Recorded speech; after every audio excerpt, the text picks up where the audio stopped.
we have our major partners from Netisens PR, and will be represented by the General Secretary. And then several other personalities will be joining us as we progress. Please, I have to make this appeal. As they come in, we might likely have to place you on your seats. There's the other workspace, we are streaming live. So you can only see what is happening in this room, in the other room, and of course online. So it's the same experience. But as these personalities come in, might have to just, especially people on this place, our marketers. You got marketers there, please. Thank you very much. So developers, have fun now. Are we still coding? Right now you are not a tech you, but like you certificates. So calm down. You are still what do I call you? You wanna be in there. Once I give certificate, you are going to go. So this is how we are gonna do it. We are moving from Mr. Lisha will share a brief word with us, more or less like your experience in the tech field, because I know there was like this struggle there. Once he's done sharing his experience with you all, we're now moving to the project exhibition phase. Where I'm going to call. Why would I have to cut now? So, we all know the story now. I am super proud of you all. This, as I said yesterday, I don't think any of you would have thought in your whole life that you are going to learn something in 3 weeks and then implement that thing. Use the knowledge you gain in less than 24 hours. You never saw it coming. People that had enough flex time, the designers, they had enough time. That's why they had to show themselves. They give it a 16 screens. But the developers, front end, back end, Python, and the rest, they had less than 24 hours. And then our marketers, they were. I've seen some very cool videos. Although I have to say that it matches the 3 weeks knowledge you gain, and we are hoping that you get to learn more, improve on what you learned, and let's see how you all turn to be the best marketers ever. At least when I finally blow, I should be able to like reach out to any of my students and say, okay, come and help me market my products for free. I'll pay you. But once I mention BIT, you should know by that time we'll slash the position fee by 50%. We'll not be talking like partners, not like someone that are employing. So please, once you give yourself a very big round of applause. And I think at this point it's safe to say you can also say yourself congratulations, because you know easy. This is cohort 2. A very big improvement from cohort 1 in terms of performance, in terms of the energy and zeal.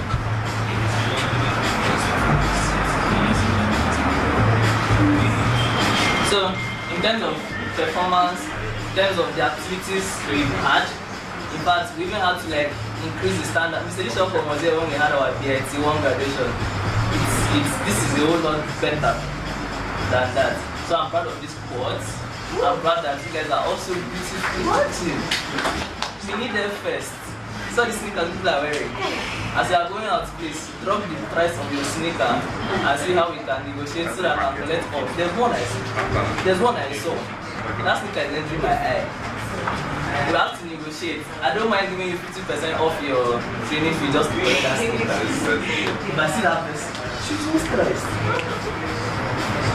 That you press you. Their first is coming. I like calling them first, sneakers first. Last year it was headset first. This year I don't know what they will do this year. Polo don't tire us. Come and showcase all this. Start attending tech events. That's where you get to network and connect responsibly. You all get. So officially we are starting. A very big round of applause to Eminence, the mobile tutor. That was a very nice one. So he's trying to keep the energy up after the rain came down. Two of you are doing right. So by the way, I hope I'm not missing you guys, because hopefully you all get to what? Me, my voice. No audio there. No audio there. Okay. Yeah, see there. This should work. I'm not a fan of this guy. This should work. It's okay. Oh, that's true. My apologies. Alright, so at this point, we have to call up Mr. Elisha to briefly give us share a bit of his experiences in the dev world, how he started, the challenges he has crossed or the hurdles he has jumped over, and his current status. He's one of the biggest boys in tech industry in Akwa Ibom State. I remember when I was talking to some students, I said, there are some names you should know in Uyo. If you don't know any of those names, don't call yourself techie, don't try it. And then one of those big names is Elisha Oko. I've mentioned several others. So, as a very nice person, I told you, I'm introduced to people that you need to connect with, especially back-end developers. He's a PHP developer, currently spearheading PHP Connect, PHP Talks. So you are looking at having deeper knowledge of PHP as a language, connecting the ecosystem, and also connect with Elisha Oko. My boss, welcome, sir. That was a lot to say. Yes, my name is Elisha Oko, and I'm really happy to be here with you guys as you're graduating from your, what do you call it, GIT? BIT, Breaking into Tech, your BIT program. This same thing happened to me back in 2017 with the HNG i3. I think we're currently on X now. Anybody here on HNG? Oh, that's bad. Any other person? You, okay. So, this is just the beginning. For most people, I would say this is before the beginning, because you have not started anything yet. Those doing Android, those doing web, then those doing designing, project management and all of that. You haven't started yet, or you've made, the journey of the 1,000-mile starts with what? The very first step, yes. And you've taken 2 already, but there is still many more to go. Learning never ends. That should be at the back of your head and at your front. Like when you wake up in the morning, you should see in front of you, learning never ends. No matter how far you go, 15 years down the line, one thing stays, learning never ends. And you just came into the most hardest career ever. It's the hardest career path you ever have to choose for yourself. Mainly because you really don't need a certification to break into tech, like all of you here. You didn't go, this is just 1 month, and you're already stamping techie on yourself. That's the same for everybody all over the world. Okay? So people can literally sit down, like my bro over there, so serious with his laptop, and he's already learning what you're learning now. So what you should be thinking is, why should someone choose to hire me above the 1,000 other persons that are doing the same thing? 3 months inside one closed house with a laptop and internet, you can become a software developer, yes? You can, right? You can become a project manager, you can become a designer, you can become an Android developer. If you take the course by Angela Yu for 1 month, 2 months, you're already a mobile developer. But then this morning, one thing happened and it came to my head. There is a big difference between skill and experience. Should have posted it on my WhatsApp, but I didn't have time. There is a big difference between skill and experience. While it's synonymous in a way, if you look at your dictionary, it might seem synonymous, experience and skill being the same thing. But let me bring in a very little nuance to it. Nuance is like very little contextual difference. Context that differs it. Now, you can learn a skill, but you cannot learn experience. You can learn a skill, but you cannot learn experience.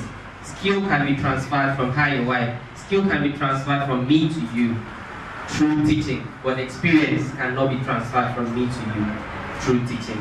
Now, what I mean is, Eminent Chris has been able to transfer the skill of mobile development to you guys, most of you. But one thing he hasn't transferred to you people is experience. Now, his experience is something you go and get on your own.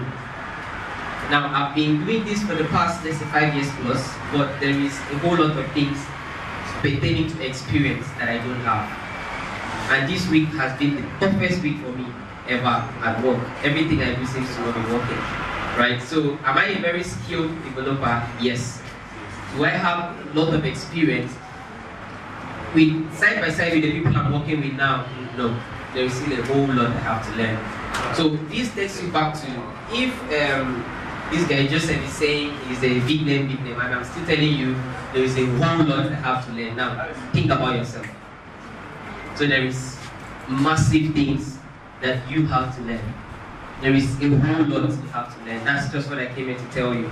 That you not that now makes sense when I said you actually haven't started yet. So whatever you've been taught is just enough to make you know what to do next. So whatever you do, we have like a handful of people here. Most of you are not, I'm just trying to be very realistic. Most of you might not make a living out of tech. Most of you would drop off, go and maybe start selling shoes on WhatsApp. And then most of you might just get married and do something else. Most of you might leave the country. But surviving in the tech ecosystem is a hassle. Survival of the fittest. Most people drop off. When we started my SNG I3, we were, I think, a few thousand people, but only 100 graduated. Now, the 100, let's say 20, 30 was from a Bible. Now, ask me, how many of these 20, 30 are still in tech? So, having gone through this training is not a sure-proof way that you're going to get financially stable. So that is what has been sold to a lot of persons. So, I'm coming here to tell you that you will suffer. I'm coming here to tell you that you will see shaking. But if you persevere and stand strong, like the video sang, if you stand strong, it's going to make sense. It's not a get-rich-quick scheme at all. It is not. So the measure to which you put in effort to gain experience, the more you are going to stand out when it comes to being hired. You're going to work hard, please. Nobody's going to hand you anything. And we know that in recent years, the tech bubble has burst. So we've heard of the massive layoffs that have been happening, Facebook, Google. So it makes being in tech a bit more competitive than what it used to be. Back then, if you know a bit of HTML, a bit of CSS, a company is ready to hire you, pay you 150, 200,000, and even make you learn more on the job. But right now, you need to know React, state management, Vue, Angular, then the Laravel, and all of that. So the stakes are higher right now, but it is still possible. Do you believe it is still possible? Good. So all I'm saying is prepare your mind for the journey ahead. You have to push yourself. You have to push yourself. How far you go in tech, it's a function of how much time you devote to it. If you don't devote time, it's not going to work. Now, network very, very well. Now that you're starting out, there are a lot of rooms that you cannot enter. And there are a lot of things happening that you don't know that are happening. So find people that are in there already and then network with them. Start offering value. What kind of value can I offer with the little skill I know? For me to be able to recommend you for a job, you need to know that you have value enough. Because when I do a recommendation for you, it tells on my character. It's a character test. If I recommend this guy with the white head, what do you call this thing, cap? That is so focused on his phone. You know, if I recommend him for a job now, how he performs on that job is a direct reflection on my character. I mean, if I'm telling you, find me a backend developer that is good, and you give me someone that does not even understand what session means, is this what you consider good? It falls back to me. So recommendations have gotten very high, right? And the best you can do right now when you're starting out is getting a job via recommendation. Someone being able to hold your hand and say, take this person. I want you to hire this person and make them good for me. But then, who, Prosper Otemoyiwa said something, who is speaking on your behalf? In the rooms where you cannot assess who is having your best interest. You know, who says your name. And another thing is, don't be a techie in hiding. A lot of people are software developers, designers, but you never know they are. You never know. This my guy is learning project management. But if I didn't see him in this class, I wouldn't know he does. Talk about what you do. It makes you one step luckier than the next person. You have to be proud of who you are. I learned web development. I might not be the best at it, but I'm going to tell everybody around me that I am a web developer. Something happens and one of your friends, maybe their boss says, I need a website. Do you know anybody? Recommendation happens in split of second, like this. So if any of your friends needs to recommend a web developer, do you readily come to their mind? You know, yesterday I was looking for a graphic designer, and then he himself even recommended someone for me. I can't skip going to my Facebook I was trying to think, who is a graphic designer? I can't remember. But he immediately saw the post, he recommended someone, another person recommended someone. So do the people in your close circle know what you do? We are in an interconnected world, right? So me knowing what you do improves your chances of being hired for what you do. So beyond the skill, you need to start looking, yes, let me say this one and then I wrap up. Is my time up? Oh, okay. See that one, to say. So now, what I want to say, you have to look at software development, you have to look at tech as a business, not as a skill. Now, you've learned the skill. I know, why are both of you always wearing the same shirt all the time? I know it's a skill, but then you have to look at it as a business. As a business, personally, right? When I started looking at myself as a businessman, it changed a bit of perception for myself. As a business, what is involved? Communication. A lot of things is this, I cannot communicate, that's nonsense. Communication. Expectation management. You should be able to tell someone that hired you, I can't do this job in 5 days, I need 15 days to get it done. If you cannot wait for 15 days, I would rather not sell my reputation by not meeting up in 5 days. That's how businesses go. I am going to charge you 100,000 naira for this thing, and then the person says, I have 50,000.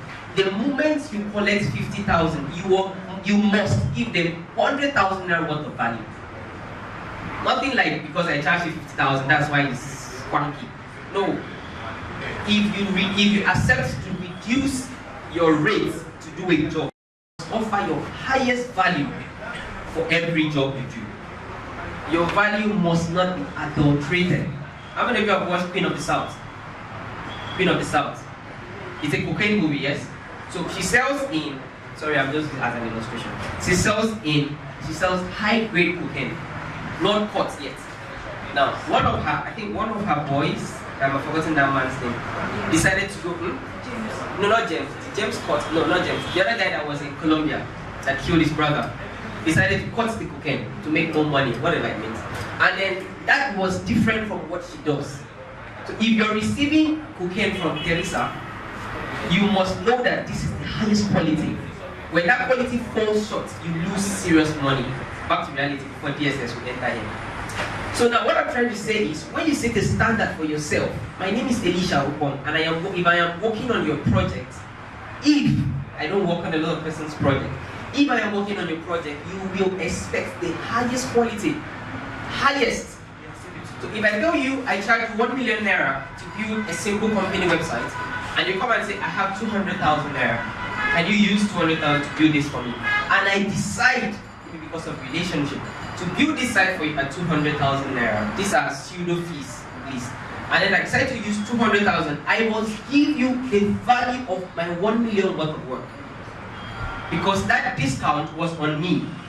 So I won't start giving you attitude, being unavailable, not communicating. And then when the client gets angry, like, is it not 200,000 I got from you?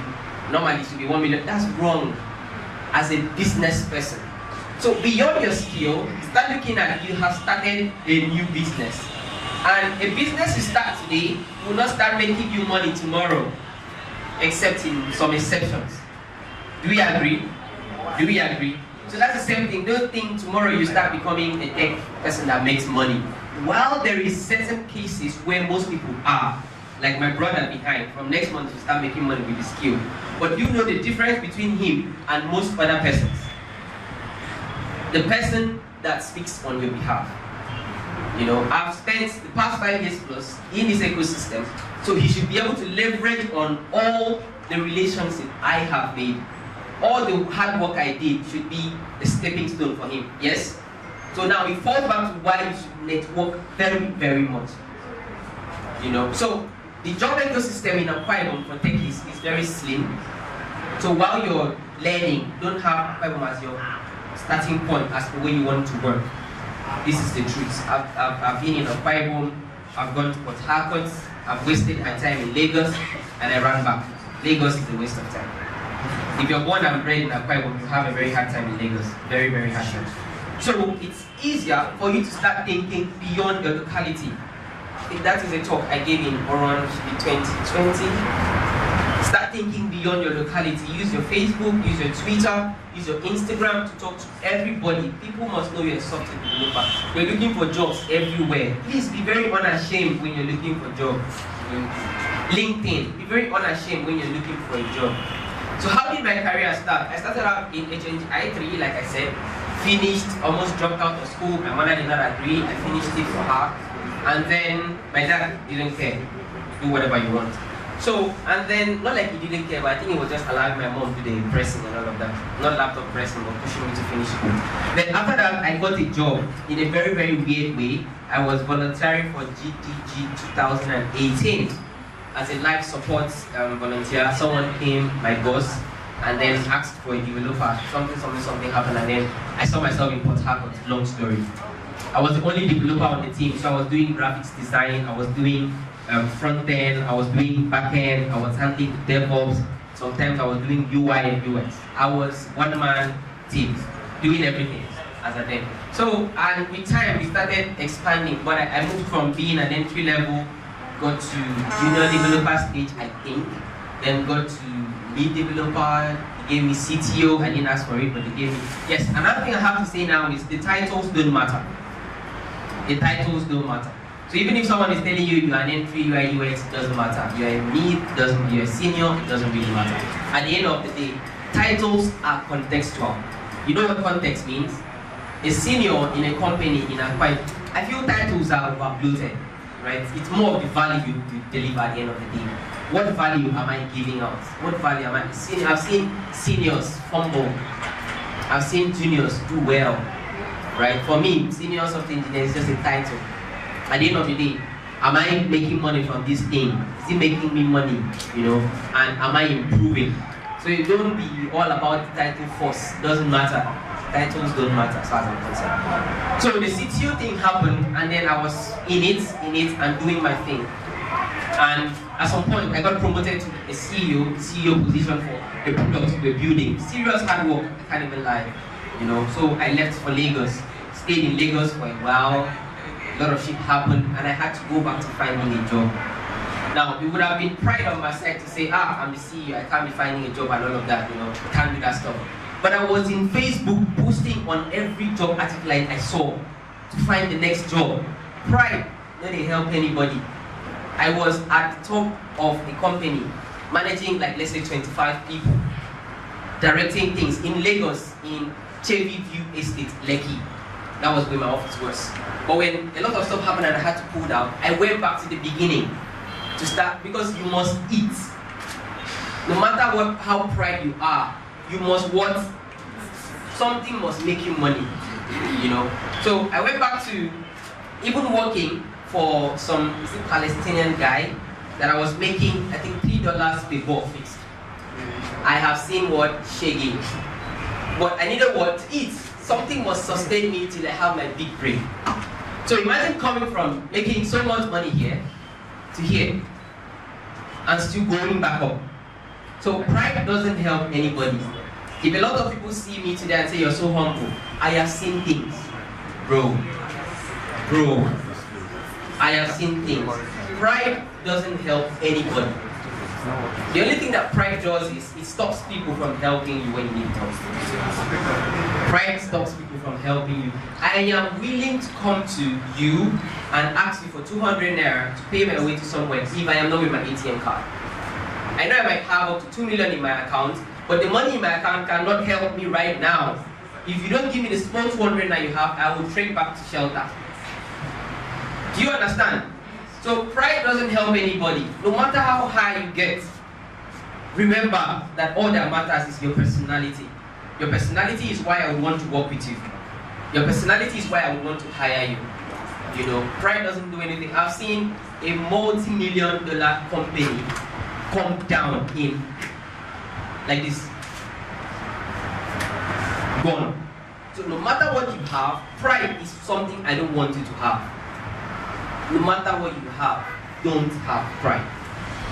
You know, and then from there the big break now came. I had to leave the man. He keeps coming back to my DM, and I'm in my mind. I'm like, I just used to mark time for what I was waiting for. You know, I left him and all of that. So what I'm trying to say is the journey ahead is harder than what you've seen. The journey ahead is harder, but it's only those that are resilient, strong at heart, and willing to make it that will make it. Your hard work will pay off, no matter how long it takes.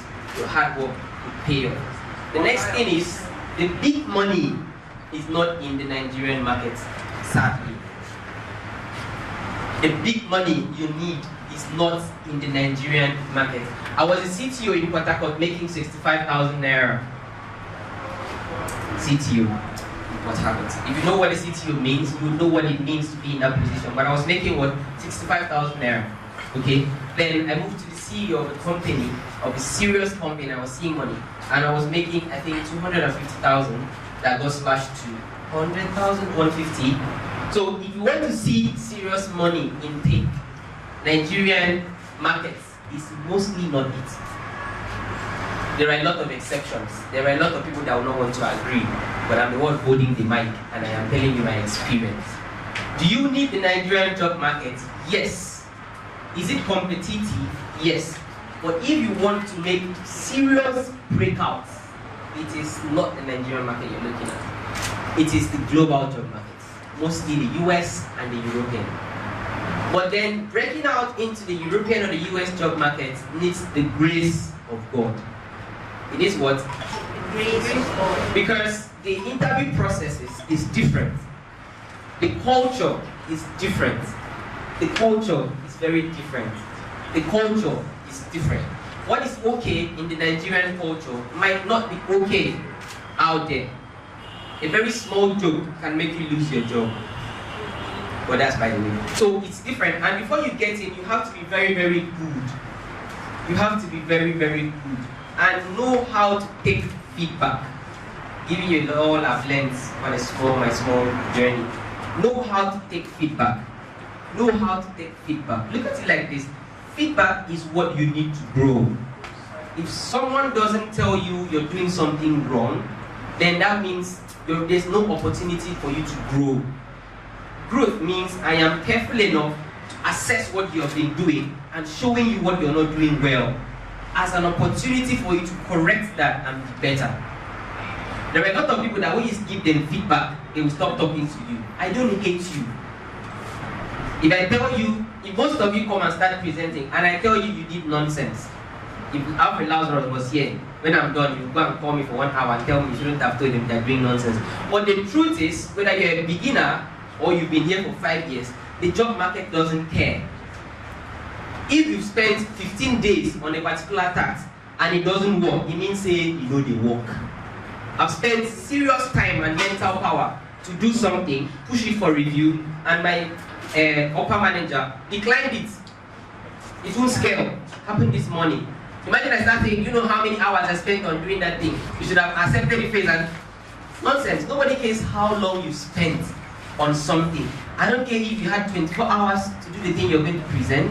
I don't care if you had 3 weeks to do it. But so far you're presenting it, you're putting it up for what? Criticism. Maybe constructive. Okay? Now, a lot of people will bring mental health and put, you're messing with mental health, you should consider. I don't consider those things. Either you do it or you don't do it. It's either you want to succeed. Success doesn't consider mental health. You know, all I'm saying is, look at your skill as what? A business. As a business. Businesses need to grow. Businesses must take feedback. Businesses can communicate. And businesses can market shamelessly. If you're in my, if you have access to view my WhatsApp, I market what I do. Like tomorrow, no day. I don't care. If you don't like it, block me. It's as simple as that. But you must know what I do, because that is what I eat from, right? So you must put in the hard work you need, very, very important. Network with people and fellow community people too. Go to events, because you might just meet someone. If I didn't go to that GDG event and volunteer, I don't know what my tech journey would have been like. But considering I went and I volunteered, here I am, standing in front of you. Okay, so one single person can change the line of your progress, and one person can derail it. Don't take rash decisions. That's another thing. Find a mentor. Find someone you talk to. Don't take rash decisions. My boss is getting on my neck. Talk to someone first before you send that email. I almost resigned from my company because I felt I was not being done right by. But if I did and go to Andela, let me bring the story. I wanted to leave my company and then go for Andela. For those of us that have been around for the past, I think 3 or 4 years, you must have known about the Andela talent program in Lagos. So I wanted to leave my company and then go there. Almost resigned. Even send my boss a message that I'm leaving. I don't want to be again. You guys are not treating me well. You're not seeing my value. But truthfully, maybe the value I was given at that point was pseudo. I overestimated what I was doing. There is always tendencies that you overestimate your value to a particular place. So you need someone to be able to tell you objectively, unbiased, that this is where things are. And the funny thing is, we don't always see the grand scheme of things. You're just seeing your box. And inside your box, you're the best staff. You're doing so much. But how does your role affect? You don't know, right? So maybe you might be telling yourself, I deserve this promotion so much. But in the grand scheme of things, you don't. You know, which is why feedback is important. If you cannot tell me that I am having a shortage on my output to regards this one and regards this one, then I wouldn't know. And the funny thing in companies is you're not standalone. Whatever you do has an effect on the next person, and on this next person, and on this next person. And one thing that HNG does is you cannot pass alone. You know, right? If your team fails for whatever reason, all of you gone. So all I'm saying is find feedback, find a mentor. Before you take that rash decision, talk to someone. Before you leave that place, talk to someone first. Finding a job is hard. When you find a job, hold it with 2 hands. I'm not saying people will not get on your nerves, but when you know where you're going to, you'll be able to overcome a little obstacles on the way. Correct? So, I've spoken and I've spoken and I've spoken and I've spoken. All I'm saying is, welcome to the tech industry. Only the hard workers, only the strong at heart survives. Now, if you get a job based on some weird process that someone favored you or dragged you in and you didn't deserve it, there's something called natural selection. Do we know about natural selection? Anybody? Like, it's the way nature takes care of removing people out of, like, the lion eats the deer probably eats the grass, so natural kind of, yes, survival of the fittest. Something is going to happen that will take you out of that job, naturally. And then how do you get the next job? Do you need the person to keep recommending you for jobs? You have to find a job for yourself. So it's a product of being really good. Back then when I wake up, I'm like, why should someone hire me? Why should that guy hire me? After listening to me in that interview, why should I be hired? Ask yourself that question. Why should, out of 30 other applicants, why should they pick Elisha and say we are hiring you, you're the best out of 30? Do you know the level of hard work you have to do? And when you're now looking forward to the European job market and the US, you're now competing on a global scale, the whole world. Have you met Indians? Have you met Indians? These guys are good and they charge very cheap. If you're telling a company my salary is $1,000 a month, and India can jump in and say I'll take 500, and it's even better than you. Trust me, they might have their issue, culture issue and all of that. But have you seen Indians? They are good. I'm the one telling you they are good. Engineering everywhere. Everywhere. Most of the time in school I use their tutorials to pass on YouTube. My name is Andrew, I don't mind, I'll listen. You know, shaking their head and all, I will listen. So if you're compete on the globe, I'm coming to tell you tech is hard. All that thing you see on Twitter, I got a new job today, I've just showed you the 50, 70 rejection emails. Another thing is, the best of us still get rejected.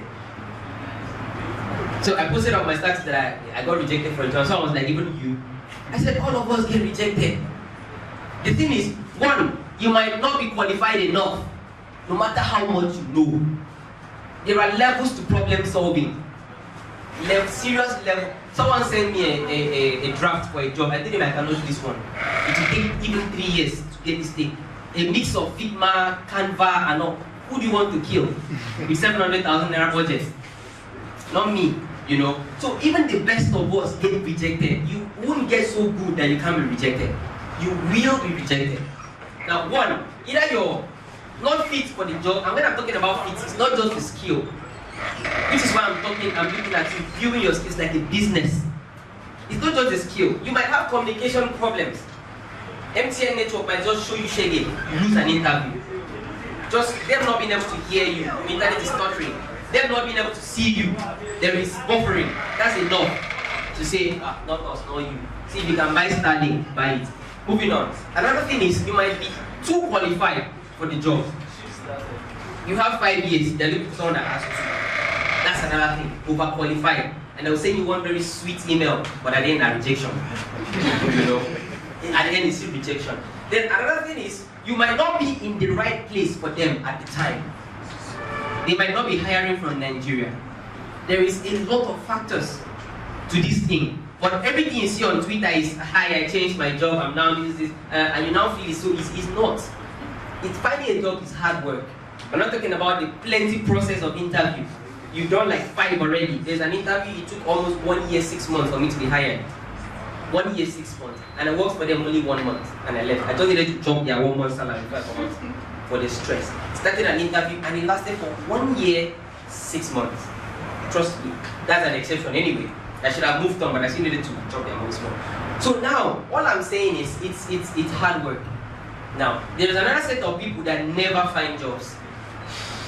Job comes to them. They never look for jobs. I've just not been that lucky. Me, I go find my job, suffer. Like who that someone is even coming to tell you, come and work for us. Right?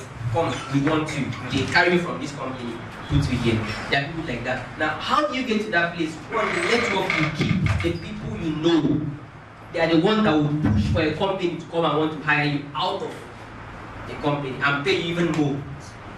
You know, there are people, it's also a product of you putting yourself out there for people to see, know that you're a beginner and the level of work you put out is beginner level work.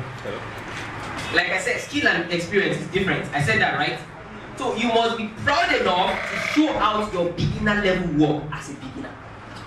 The more you learn, the more your output gets better. It's not magic. So don't say, I don't know enough, or they will laugh. Let them laugh. Who did laughter kill?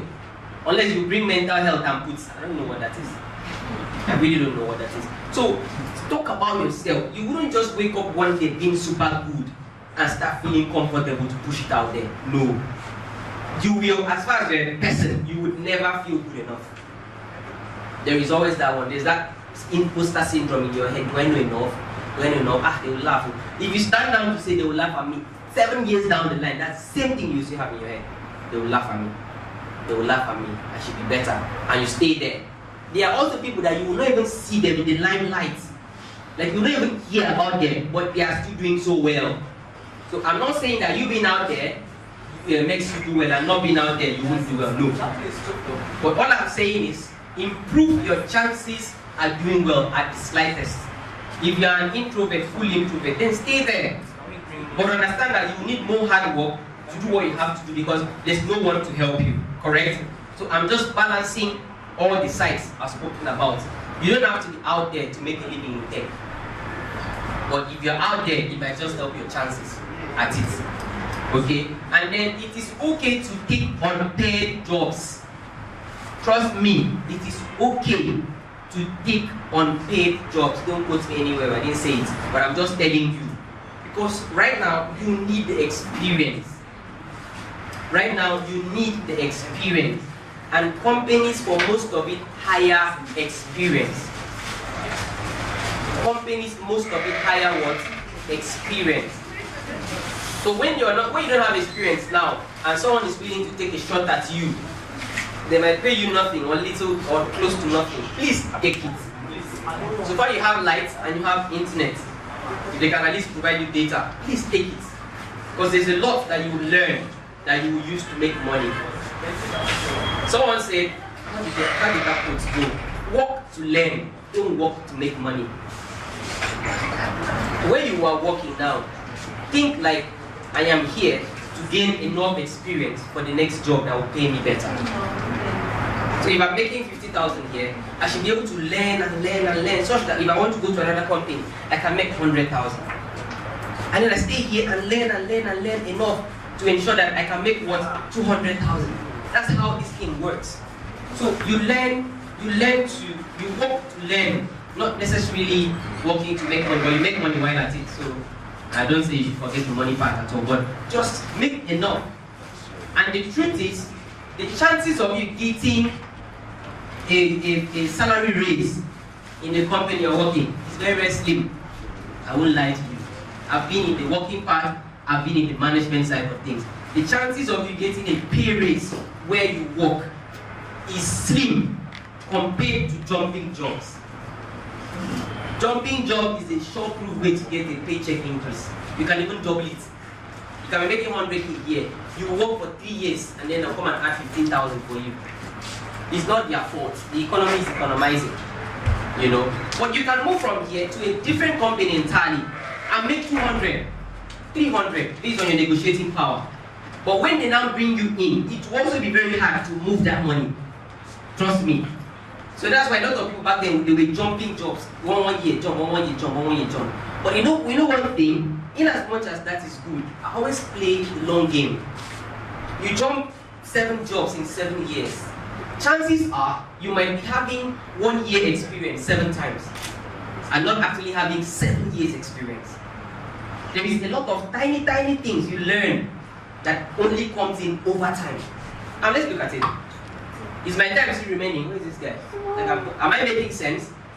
Am I making sense? Yes. Good. So now, you get into a new job now as someone that is beginning. They will not give you very serious responsibilities, let's say 6 months down the line. I've been in my current company. This one made me 1 year. And it's today they are giving me access to deploying to staging environment. I don't.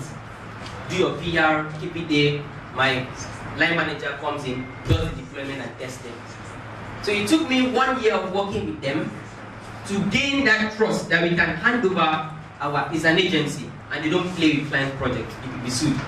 There is also the General Data Protection Regulation in GDPR. So imagine working so hard for 1 year, and before 1 year I was already jumping. And recently there's the thing we did, it works on my environment, local environment, just alright. It works on its own just alright, but on the staging, it is not working. And it's very small thing. Very, very small thing, small issue. Now, all these small, tiny issues are the core of experience. Do you now understand the difference between having a skill? I'm a very skilled back-end developer. But I believe I still have a lot more to experience. And please don't start applying to Google, you're not even there.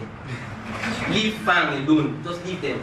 There are other companies you can work at and still make a lot of experience. So staying in one place over time gives you core solid experience.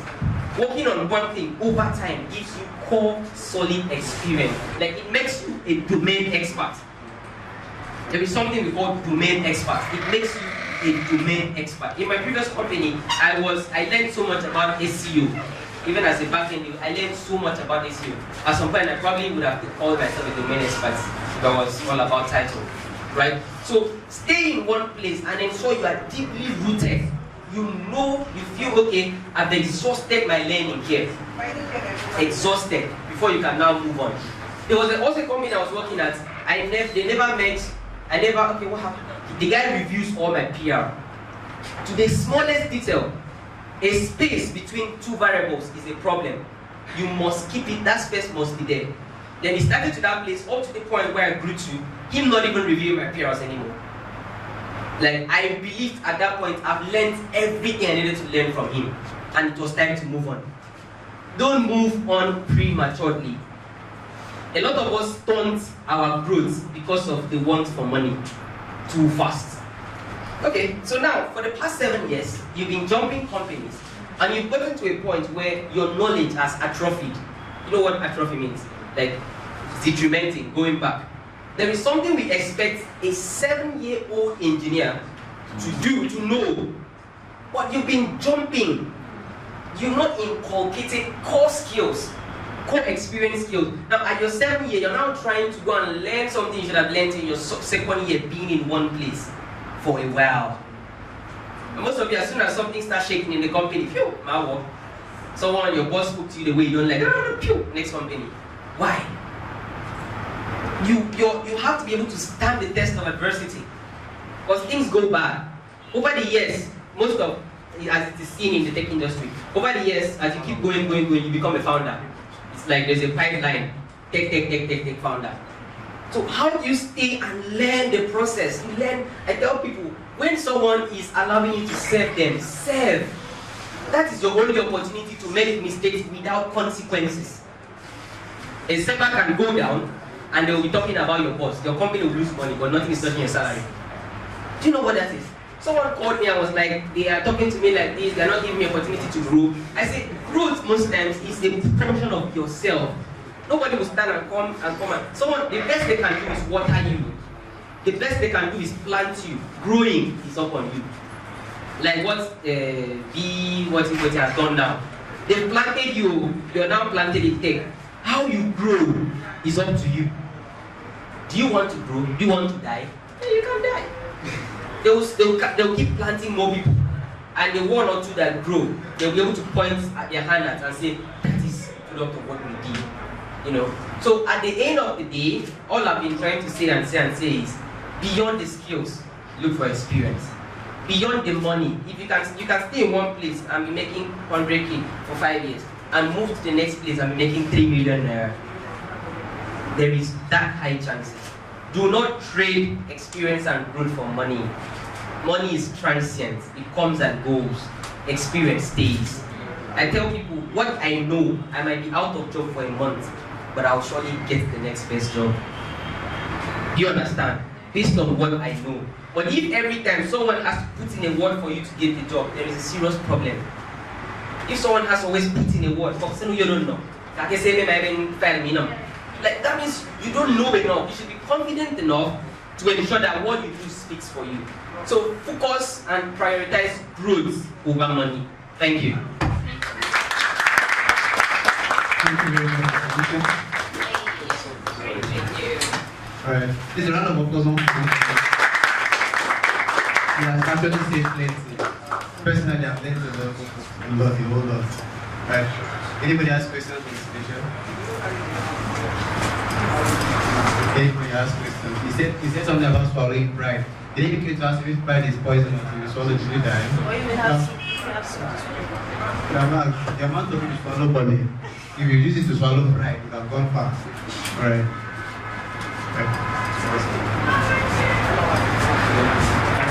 Please, another round of applause for me. I think I'm super glad to say that I've learned from the best of best and I've been transferring the same knowledge to you all. That is a replica of what I've been saying from the job. Network responsibly and responsibly market yourself and know how to navigate the tech ecosystem. Please, round of applause for you. Alright, while Mr. Elisha was giving us some very huge, mighty words of wisdom, a very senior personality came in. The honorable member representing Netisens State Constituency is also the Chairman House Committee on Science and Technology. His profile is too large. He has 20 courses of strategic and diverse work experience covering legislation, public policy, innovation, technology, media and telecommunications. Very, very good. It is my pleasure to introduce to the whole BIT's head of Netisens, Honorable Uruabo.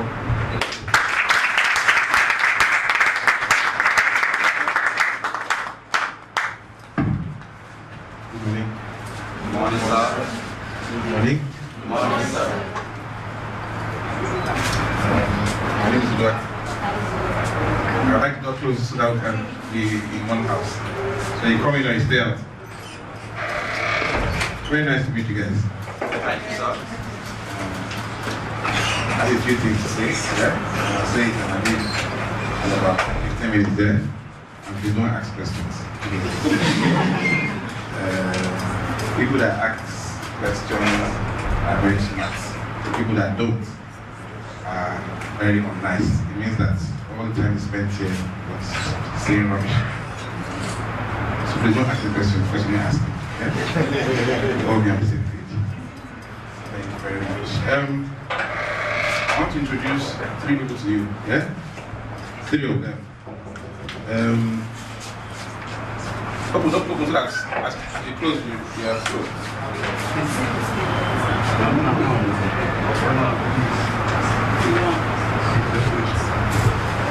Alright, so I want to introduce 3 people to you, yeah?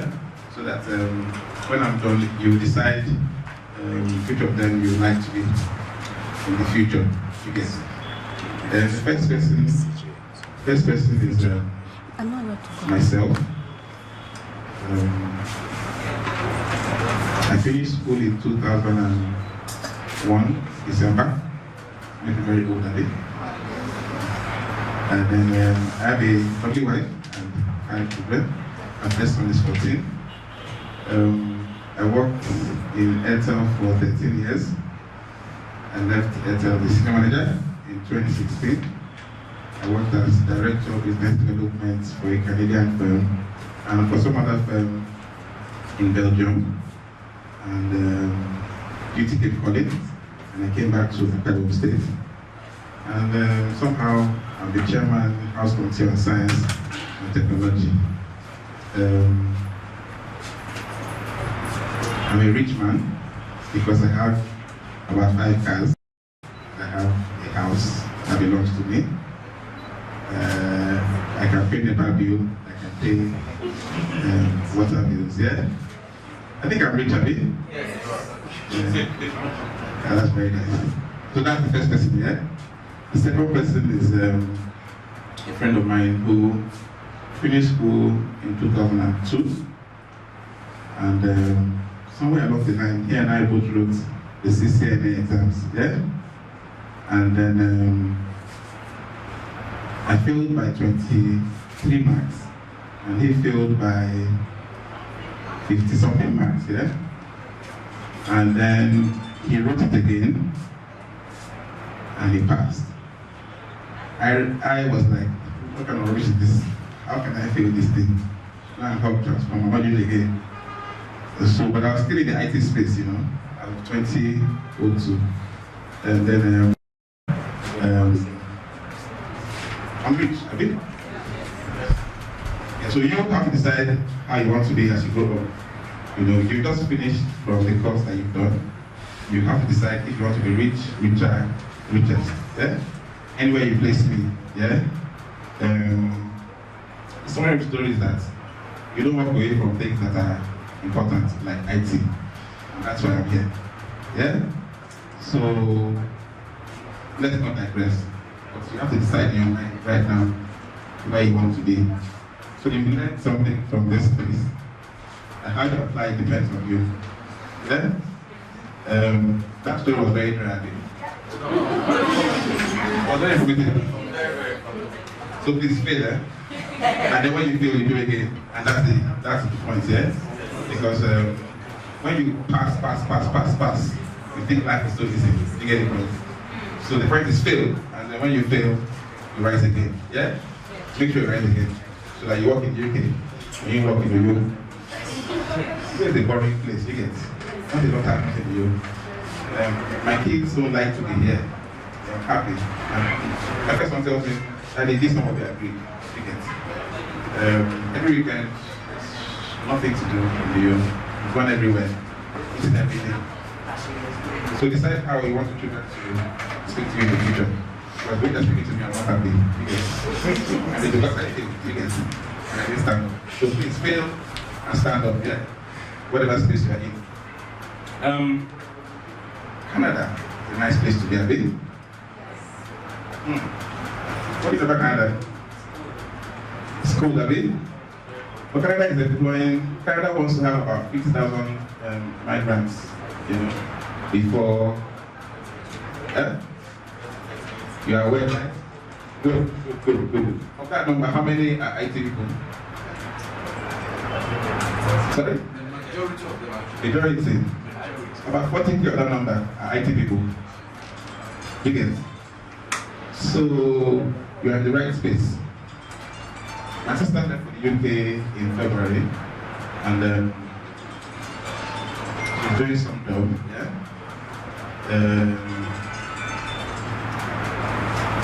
Sorry. So my sister is doing some job in the healthcare sector in the UK.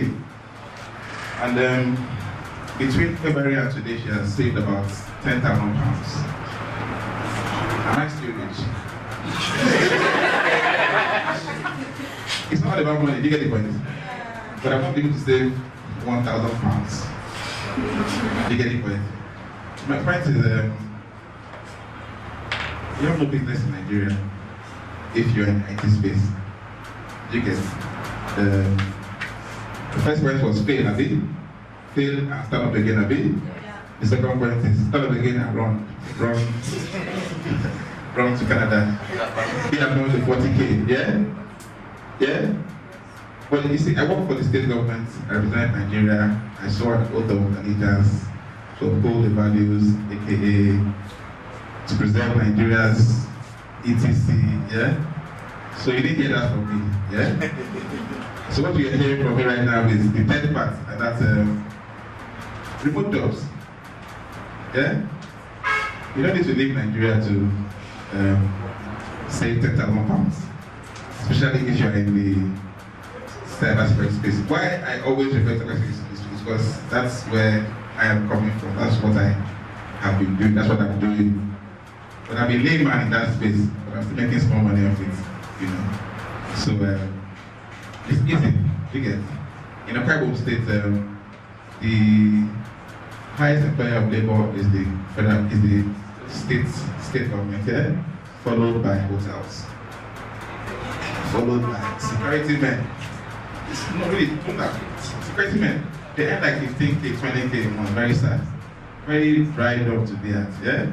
And that's what a cybersecurity expert does.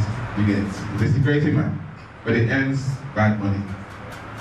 You can earn that cash remotely, you get, if you don't want to die back. I don't want to die back. I have no plans. I'm too old for it anyways, you know. But you guys, if you can, take that plunge. If you can't, stay and work remotely. And God will bless you as you work remotely. In Jesus' name. Bubbles is the final point. The bubble you are in determines where you'll be tomorrow. Yeah? Imagine bubbles. Imagine a bucket that has bubbles inside, yeah? When the bubbles come out, the probability of the bubble on top hitting the bubble under is very, very minimal, right? So when those bubbles enter into the air, they hit each other and they do what? They squares, right? If you're in the bubble of TikTok and Bet like that, and what's that one for? Crypto, yeah. Yeah? If you're in those three bubbles or any other bubble in that space, yeah? Most likely you will meet people in the tech space bubble. Yeah? If you attend Bible church like I do, most likely you will meet people that attend Celestial Church of Christ, for instance. Do you get it?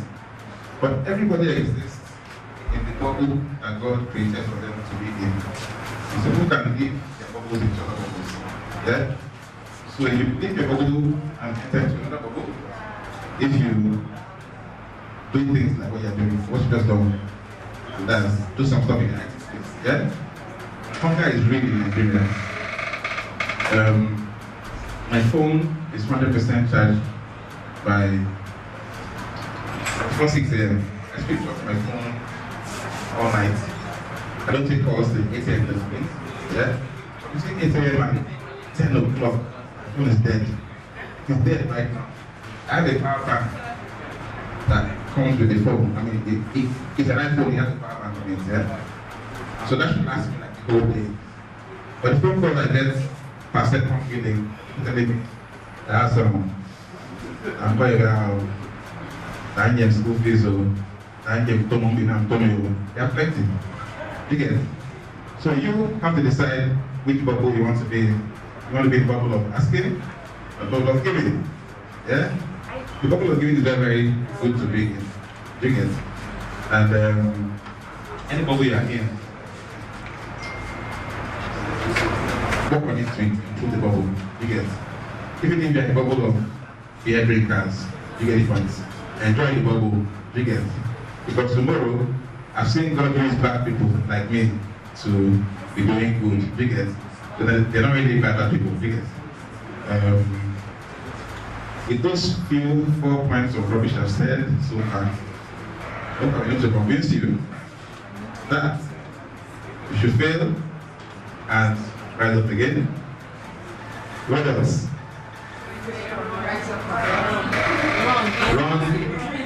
Run to Canada if you can, get a remote job. Yeah? So I did all that, be in the right bubble, and then your bubble will pay you eventually. In Jesus' name, God will bless the progenitor of Netisens. I met him only once, and I was impressed with what he does, or what he did, or what he's doing. And one day you can also do what he's doing, you know. I don't know how to say it. I have a study at home, and then my first 3 sons are 14, 12, and 10, and they all have laptops. And then I have a screen that connects to, so when we're having coding discussions, I'm coding from my laptop and then following suit. That's the best I can give them. You get it? I can pay their fees till when God says it's okay. You get it? But that's what I can give them.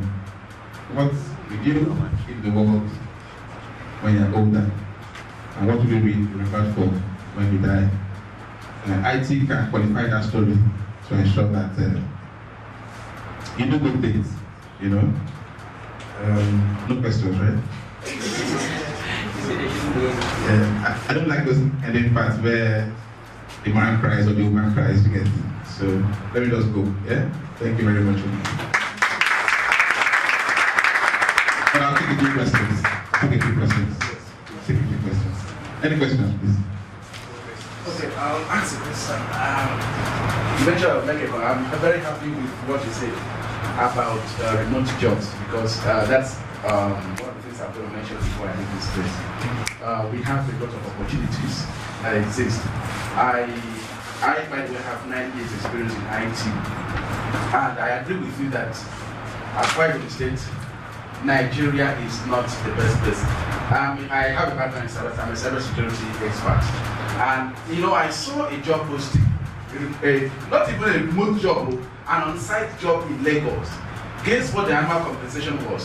1.2 million, and I was like, wait. So someone that has a skill in cybersecurity, by the way, the demand for cybersecurity is at the highest level. I got my job in cybersecurity before I finished even getting my certification. I got a job, and that was through LinkedIn. I do a lot of posts on LinkedIn. Anything I learned on cybersecurity, I will post it out. So someone reached out to me and said, wow, I see a lot of things that you do. Would you like to take up this role? And you know what happened? I didn't even go through any interview. I just immediately landed the job. I got the job even before I got the certification. Which is why I really, if students here understand what we've just said, that's when we said they feel rubbish of mine. I said, no, that's not true. Those are nuggets that, as an experienced person, I will tell you that if you follow those, and what our developer said here is very, very sound. Those are things that, in fact, he just gave a narrative of my life, how it has been. I've experienced everything. I've actually experienced about 180 rejections. I got rejections to the extent that I was tired of looking at my emails, because I know the next thing will be, they will tell you the person, you're such a nice person, you have a good attitude. Unfortunately, we are unable to move beyond this point with you. And I got tired. I got even tired of even applying. So, but that's my question is, I'm very happy that you are in a very strategic position to make decisions or contribute to making decisions around IT in Akwa State. I want to ask, what can we do? The skills are immense. Like you said, the job market is immense. And we had a project, a very lofty project like the Science Park project, which could actually be a way of acquiring people exporting talents. Like my friend mentioned, India, if you are on Fiverr, I have been on Fiverr and then I left Fiverr because I had to start on my own. Fiverr, you find that Indians are, if Indians decide to quit Fiverr will crash. So how are we grooming Akwa people as a deliberate strategy? Not just as something as a political tool, but as a deliberate plan to provide, to export talent in IT. You've had experience, decades of experience in IT, and you know how lucrative the market is. What are we doing at the level of the state government, and the arms of the state government to ensure that we deliberately groom Akwa people to take on these jobs that are available, the remote jobs, as well as the jobs that require these high-level skills? Thank you very much, sir. Thank you. Thank you for your question. Even though I don't have the right answer, I've tried. Yes. Governor Victor, great guy.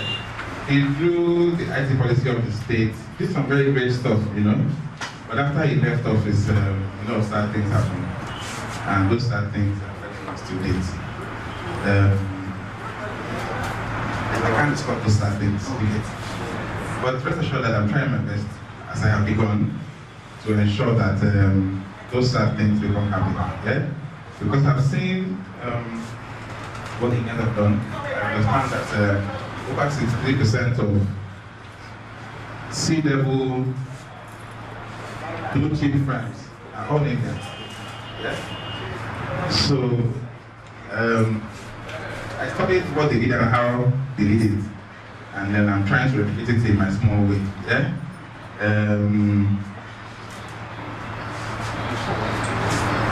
I'm not beat my chest too much. As time goes on, you will see. Yeah? But just know that the effort has begun. Yeah? And what you just need to do is to equip yourself. Yeah? You just need to ensure that you are equipped so that when that opportunity comes, we'll say, no, we have them, don't do that. Let me give you an example. There's a firm, put the camera. Put up. It's going to be very fast one. I'm here from Virgin PR. From Virgin PR. Virgin PR? So I just want to make this feel a little demand. I think last month I saw you set up a mission for the establishment of hostel in Akwa Ibom University. You are following me? The motion that was brought by Bishop Fabio. Are you following me? So, sir, we have a challenge in Akwa Ibom. I attended a public school, and from my secondary school, I started laptop once. That was around 2005. They brought in an necessary student, saw how to draw code, saw how to use the Corel Draw, and were emerging to a global world. I know government might not necessarily have business training tech hubs, but we have netizens. We have hubs that are taking the bull by the horn. They might not make the money compared to CC Hub in Lagos, the ones we have in Abuja, the ones in Yaba, where the business environment and the profit they make can help them make these contributions. So, what support can the government give to hubs? As I speak, the entire Ecotechnology Central District, where I come from, does not have a singular tech hub. And no, I've been there. Have you made future labs? Jobs will, 18 jobs will. Check them out. All right, okay. About where I live, we don't have a tech hub. So what support can government give to indigenous tech hubs? And so we have the Cabotage Act in the maritime sector, where I think indigenous jobs, there's a certain percentage of jobs that have to go to indigenous firms. Can't we come up with policies that will protect our indigenous tech guys, so that you don't just come, AI is coming. And what is very challenging is that we're not so prepared. So a firm would come, be domiciled here, take certain things, because it's quite, apart from electricity, it's quite easier to run a business in New York than in Lagos. So for a company that provides remote services, you can come, take our opportunity of the environment we all has. You are the fourth in ease of doing business. So you take the opportunity and you're earning and you're transferring the skills and the revenue.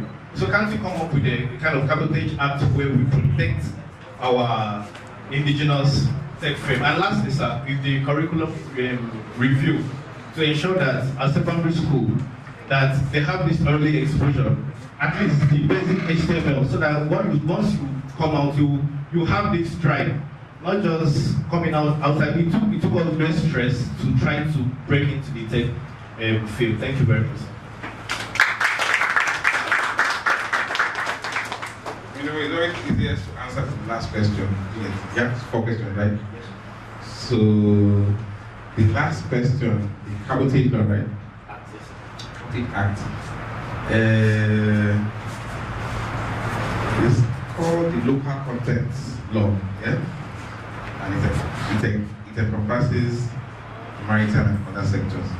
The problem is that enforcement is an issue, yeah? Federal character is never followed, yeah? There are like 3 or 4 firms in Oyo today that people who work in that company, who work in those firms, they are not from here. They are federal firms. But let's not go there. I want to show you that this small time that I'm in this space as chairman has of science and tech. If you hear anything in the IT space, in this context, please call me, reach out to me, and you will be happy that I was involved, because I'll fight completely. Just reach out to me. The enabling environment by the government, yeah? I think this is something very, very on camera and off camera, yeah? You can't give what you don't have. It's so simple, yeah? If you are an engineer, you give out engineering. If you are a TikToker, you give out Tik. I don't know who to talk. Anyway, so the point there is that previous governments after attack have not been blessed with a skill set of 21st century IT people, yeah? Or let's say emerging technology savvy people, yeah? So they are the old order, and it's not their fault, yeah? Ministry of Science and Tech. I can't discuss that one, so you get. But the point is, as a state, there's a need to deliberately start from bottoms up. Yeah? The immediate past governor gave out computers to 50 computers to the 9 federal constituencies, yeah? 50 each, and a generator. And I'm sure there was a plan for fueling a generator for the computers to be on every day. But I assure you, in some of those schools, those computers don't exist anymore. Yeah? In some of those schools, some people don't put on the gen because they don't see the benefits of the computers to anybody. Yeah? So there's a push and pull approach to the matter. Push from the government, pull from us. But for that pull to be effective, there needs to be a critical mass. That's why I'm happy to come and talk to people that, look guys, get involved, get into that space. I started one private project in 2019, yeah? It's called AFA, Village Computers, yeah? And there's 64 computers hooked up to the internet in my father's compound in my village. So the average child in my village, they have to wait till what class were you? SS3 to see computer. You get the point? The average 8-year-old, 9-year-old, when they're done with their chores, they come there and just chill out, yeah?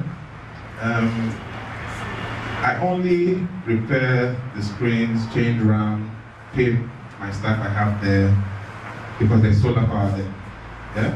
What I'm going to is that the attempt that is required is expensive. The government needs to be convinced to toe that line. That you drop 50 computers here, you must back it up with solar power because we can't trust electricity, yeah, from the national grid. When you have different things like this, you have created hubs like this. Because my brothers from Delta, I was saying, from clap, I can take a start. Yeah? If you don't clap, it's 10,000 too. So my plan is to have one of storage units in each of the 64 villages in Netisens. Yeah? That plan is 64 hubs in quotes. Do you get it? There are 3 IPXs in Nigeria, right? IXPs, Internet Exchange Points. IXPs are the points where data leaves the country through. Because of Abuja, I think, I think there's some private ones, yeah? IXPs are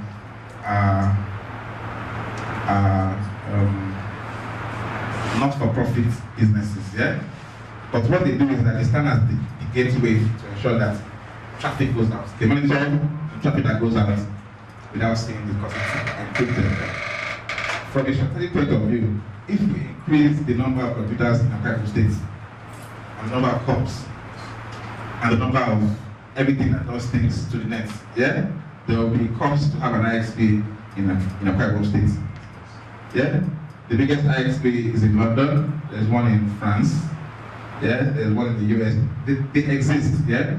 But the point is, with an IXP in a particular location, it then means that people that have access and funding to data centers can come and say, there's traffic here, let us come because there's business. You get? So this is just one of the things that you have to know as a leader, you get the point, to be able to want to invest or influence that space to grow. And government is such that people want to see tangible stuff. You get? The roads are tangible, hospitals are tangible. So ICT has a gestation period, has a lifespan. You get? You don't see the effects very, very immediately. Yeah? There's some guy recently called Edith. I don't know if you know what happened to him recently. That guy also does a lot of things, but he just released a movie. The movie is #1 on Netflix. Black Book. Yeah, that's an achievement. But it's not from the IT space. Leave all that thing. We have boys everywhere. We have boys in Mastercard, in Google. We have a lot of boys everywhere. Yeah, and I'm going back to one of the questions that you had. There's an event in October. Yeah, end of October. And when I heard about the event, I was like, nice idea. And I was like, how can I assist from a legislative framework point of view? Yeah. So I pushed out 2 bills. Yeah. One is the startup bill. The startup bill will allow people like you in this space to be able to gain the skill that you need, have the experience, and start up your business, and get the incentives that come from the government. Yeah. But it came from the Federal Government Startup Act, which needs to be funded before we get funded. So, in response to your question, we support quietly. From where I stand, I see a lot of things. Because, and if I see that it will be an issue for anybody in this room, I will ensure that it's not an issue. Yeah? So, by God's grace, we have a square peg in a square hole. In me and my position, dig it. And I'll be seeing a lot of you a lot more, you know. Together we'll change the narrative and God will help us. Thank you very much. I really must commend him again. Please take a picture of me and him because we don't have to waste minutes. Although it's a better boy than I am, you know, but it's okay. Thanks guys, and please fail, eh? And right again, eh? Well done. See you guys, eh? Well done. This man, I know you, right? Huh? Alright. See you guys. So, well done. Today we're moving from words of wisdom to more profound words of wisdom. While the Honorable was talking, we have the immediate past president of Students' Union Government, MEU, and currently, personal assistant to the government of Student Management. So, I'm not really a big fan of this guy, but I'll try. It's true, I'll try. So, you know, they say once a student, always a student. And even if you are learning tech, you are still a student. So we have a representative of a student, but in the person of, I don't know if I should say, I like doing people, I don't know, they say I hype a lot, but I think it's me actually defining people's character. This is a very senior comrade in the business, our former student engineer, so we know how we do it. Please do me with this mic thing now. So please, it is my pleasure to welcome Comrade Wisdom Emmanuel.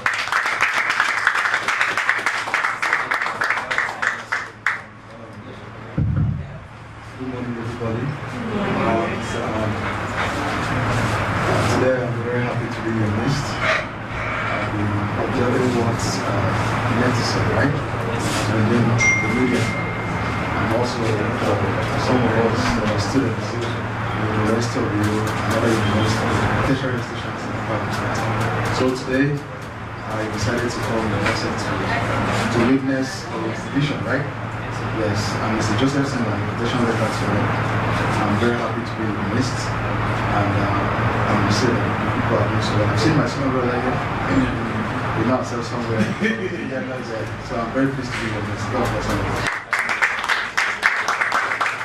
Alright, we are going to the most important part of the day.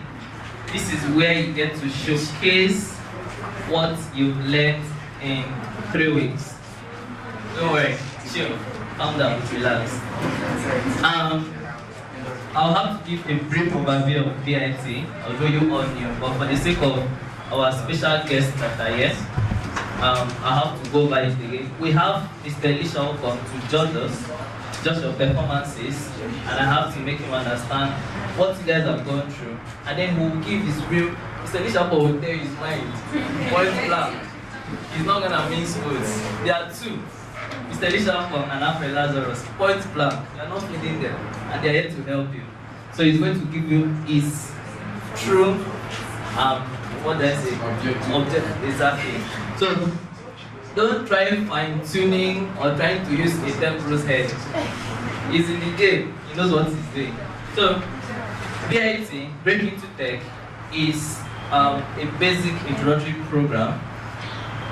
I've counseled a lot of persons from being mentored, I've tried mentoring other persons, and I found out that most persons do not really know what they want.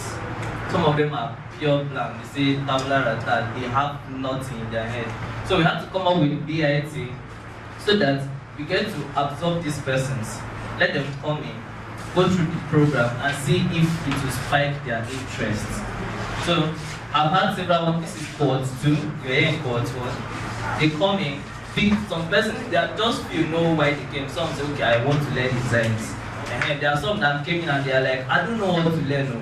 Let me just pick any course. I just go through, I counsel you, try explaining the programs, and then be like, okay, I think I can do this one. So we allow you go into the system. Although you register for one, we also allow them to explore every other one, but we can only hold you accountable for one. That's where your focus is. So within the period of 3 weeks, 3 times a week, 2 hours a day, you are free to use the space after that. We teach you the basics. And then we now give you 1 week rushed, so that you now use the knowledge that you have gained and build something. We are not looking at it being complex, but at least you need to show results for your 3 weeks in this place. And then after this, we are looking at encouraging them to now go in for the full program. So someone that came in to learn front end, you know, HTML, CSS, and JavaScript is complex. So we are like, after 3 weeks, you should be able to build a simple UI using your knowledge of JavaScript, your HTML, and CSS. No framework. For now, if you are learning backend, you should be able to understand what PHP is. Our focus was PHP. You should explain what PHP is. You touch down database, MySQL. We are working with Python. They worked on building a simple model. They worked on classification of data and the rest. For people that were into project management, they learned a whole lot about managing teams, and they were the ones that coordinated the whole activity for the project. We had to take our hands off, let them manage the teams, different teams, and experience how it feels like for them to manage using those methodologies we taught them. And then for people to digital marketing, they learned whatever they learned storytelling, content writing, and the rest of these skills. And then they had to generate content for us within this period. If you are in team 1, you are working on Schools Express, you get to market that product, and then video, text, audio, anything to it. And then of course, we also had people that learned mobile development. Those ones, within the space of, I'm so, for real, let me give my first judgment. I am so proud of the mobile team. They've done wonderfully well. Yeah. I was so impressed. You know, one of the most frustrating field in tech is mobile because of low availability of very good laptops. And sometimes they don't have finances to buy very good laptops. But these people struggle with their small micro systems. And they put out something very, very beautiful. So please, round of applause to your tutor. I have seen the UIs. I'm not gonna judge, he's the judge. But I'm also super proud of all BIT students in 3 weeks. Let it not look like, don't do that, using my system. Okay, so let me not brag too much. And you know, there's this thing with having very high expectations.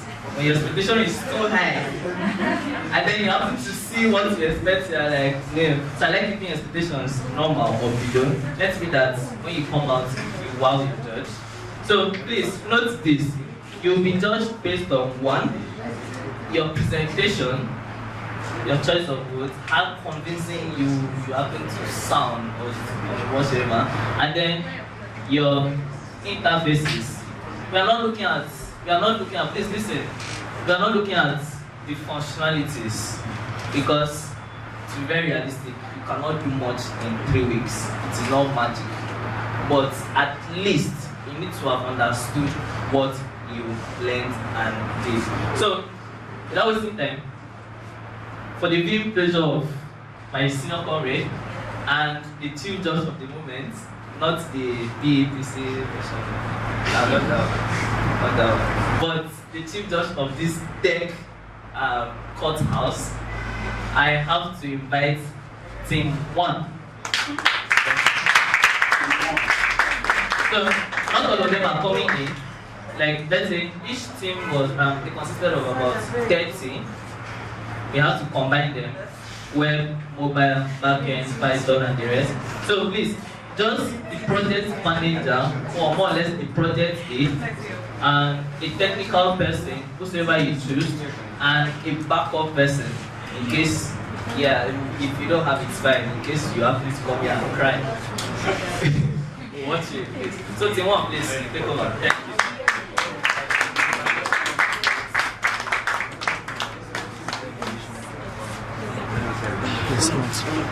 Turn off the lights. Your PMO. Efficiency is doing the right things. Effectiveness is doing things right.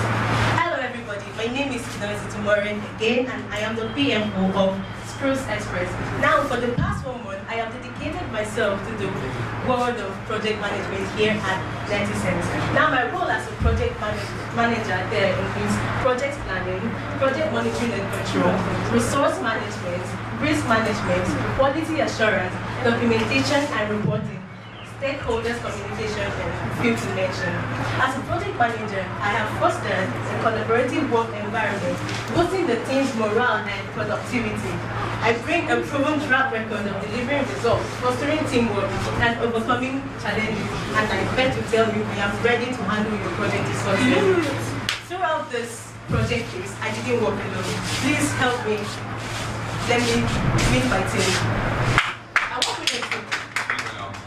I work with a team of project managers, mobile developers, back-end architects,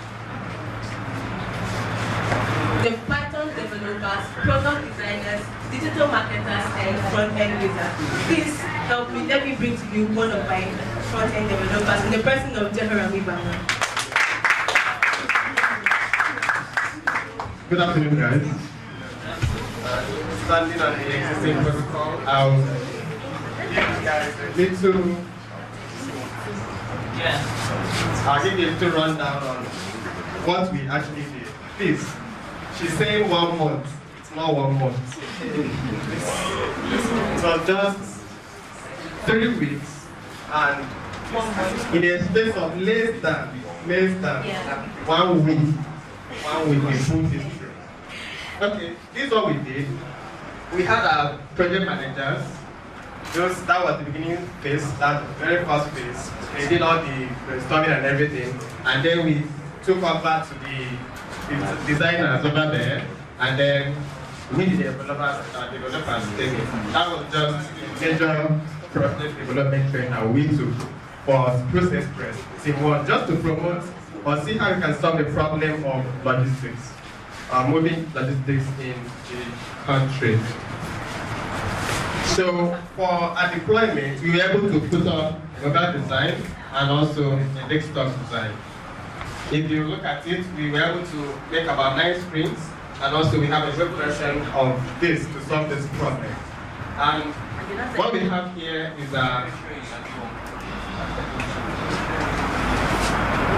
we had to make tests, sit back, and write codes. We had to write codes, and you know that for those of the persons out there where their issue was just carry this, drop this for us, pick this, give to this other person, they will not really understand what we are having here.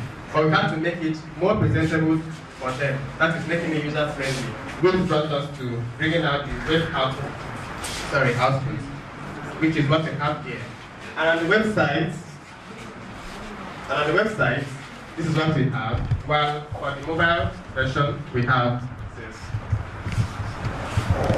I don't know whether it's appealing enough for you to see. You want me to preview? Can I preview the web? Yes, we can. Do you have it there? Yeah, sure. Okay.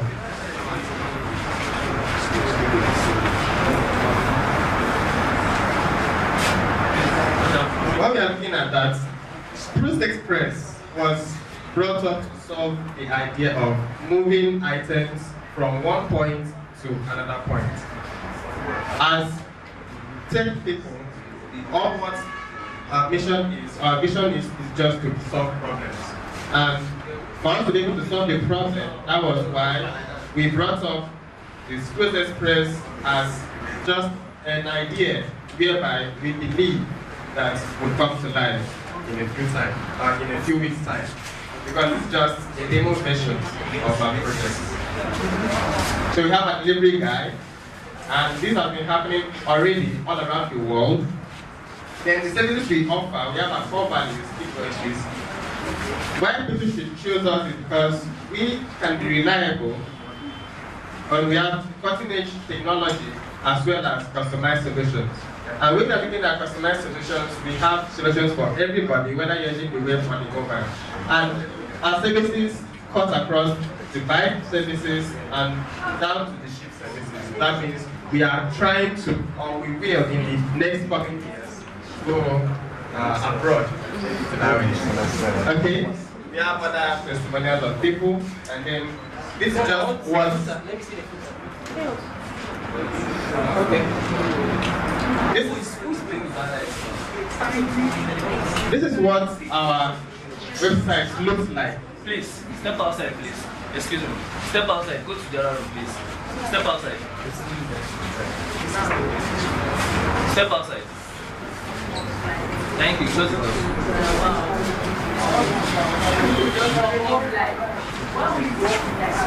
Where's the security? Sorry about that. Come in the security, please. Alright, close the door. Thank you. So when we are looking at the website, we would be able to reach out to people, persons that they could use this. Please come down. Let's see how. Where is my mentor? Okay. Using a phone, I So you can see that Why we use or decided to use this image is what is just to tell people that we deliver products. That's basically what our aim was, and we just into logistics. But what about the mobile version of it?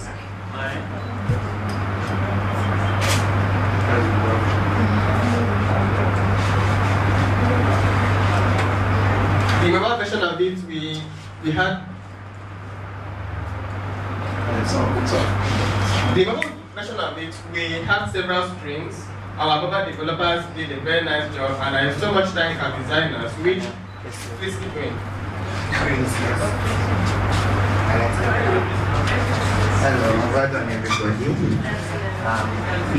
We go back to the home post, we have the tracking procedure, the tracking phase, whereby you can input your radio number, and then that will be able to track your package and give you the reliable information you need. So you can put there and click on search. You can just type your number, and then this is the package info. You can fill the package info status. Proceed to click the button, please. Okay, this your delivery is successful, and at this point you can proceed to red plus. And then at the profile, go back to the home page. Okay. Home page. You can go to the profile page. And here is the profile page where you can see your profile, you can see your statement reports, you can see your specification stating about us, and then you can proceed to log out. And that's what the end of the profile page.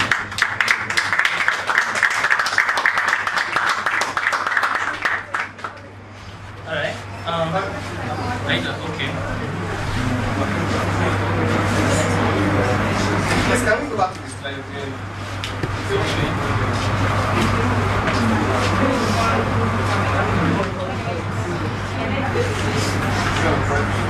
Okay, after we've gotten the overview of how the mobile output works and the web, let's just see what we really did.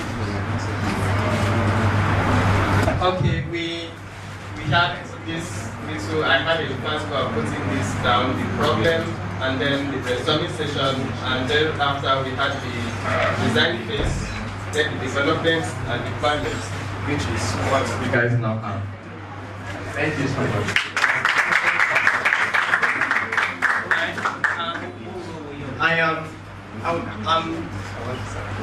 My name is Jebora Mibanga, a front-end developer from Spruce Express.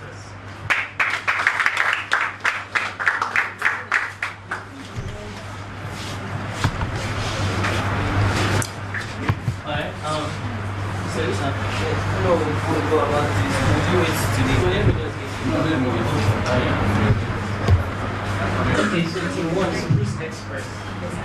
Pick-up and delivery application. I have just few things to say. It was nice that it was the project manager that came up first to explain what was happening in the project. That was a nice one. Then your presentation had too much information on your slide. The slide was just too much detail. So we were reading the slides instead of listening to you. We lost our attention. So it's better if you've seen me present somewhere, I have my heading on the slides because we're not here to read the slides, we're here to listen to it. All those things we're reading, you should have been saying them.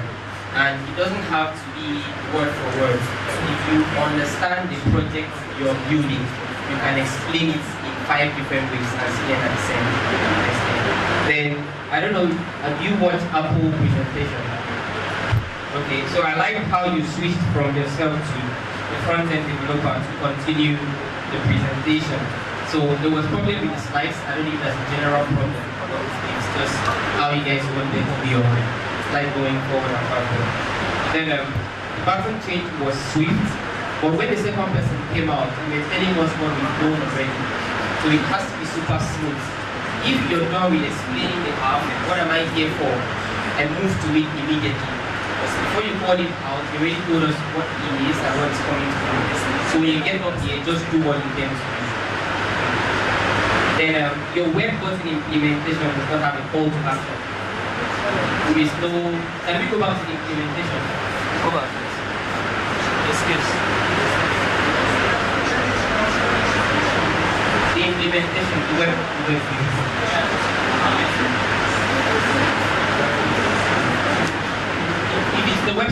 nice to have a website doing okay, so this place here doesn't have a call to action. So what do I do here? What's that form for? Tracking. Tracking what? The tracking button where you put your track number and Okay, so that means that I don't know what that is. So at least there should be maybe a placeholder that says tracking ITN. Then that mistake comes down to you, project manager. So there's too much information. Let's go. Please scroll up. There's also too much information on this interface. Can you scroll up, please? Scroll up.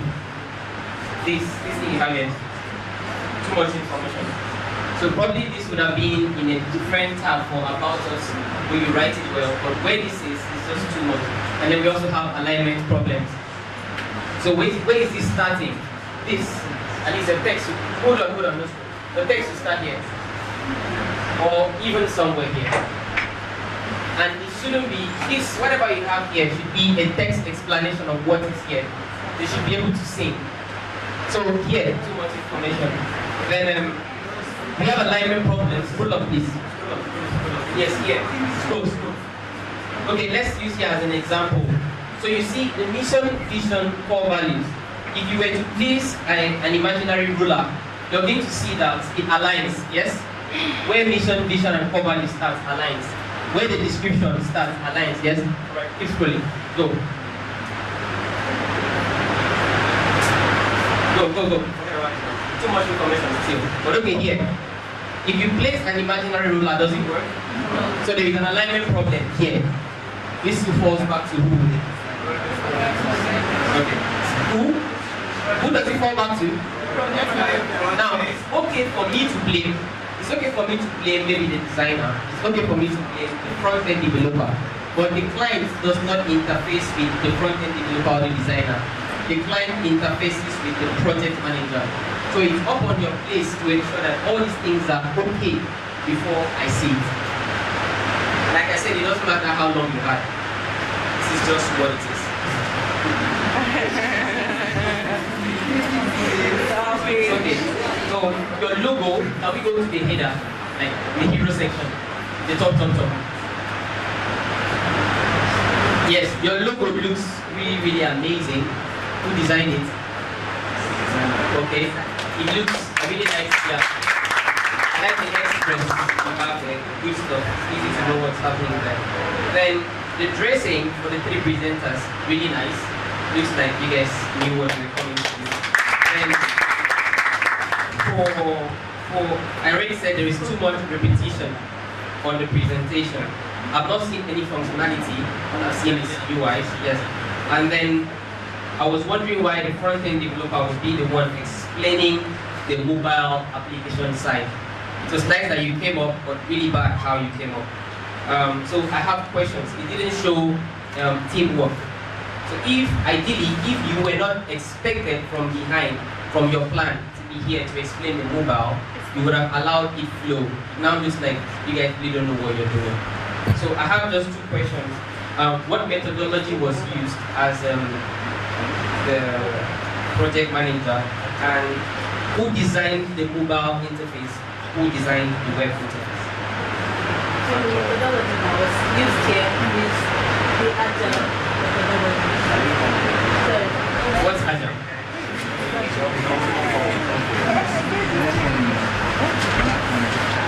The methodology that was used for this project is the agile methodology.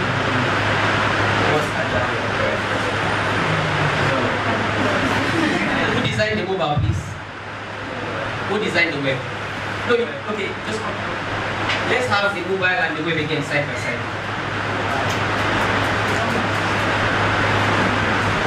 You design and then you put it into. Maybe on the slides, the side by side place where we had the designs. Okay, yeah.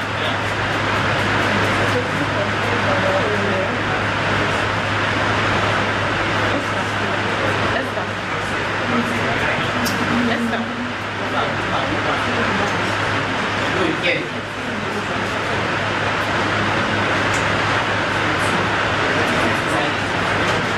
Look at both of them, what do you guys see?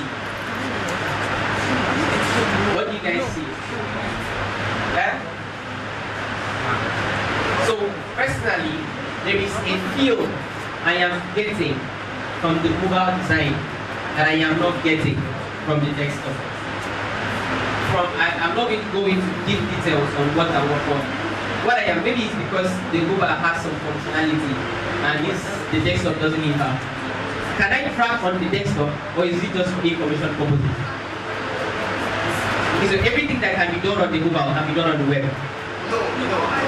Okay. Basically, the desktop section is for information as well as tradition. But the mobile app is basically for you to make an order, request for order, and then also So that means the core of the logic, the core of the business is the mobile. Forever, that makes sense. Thank you.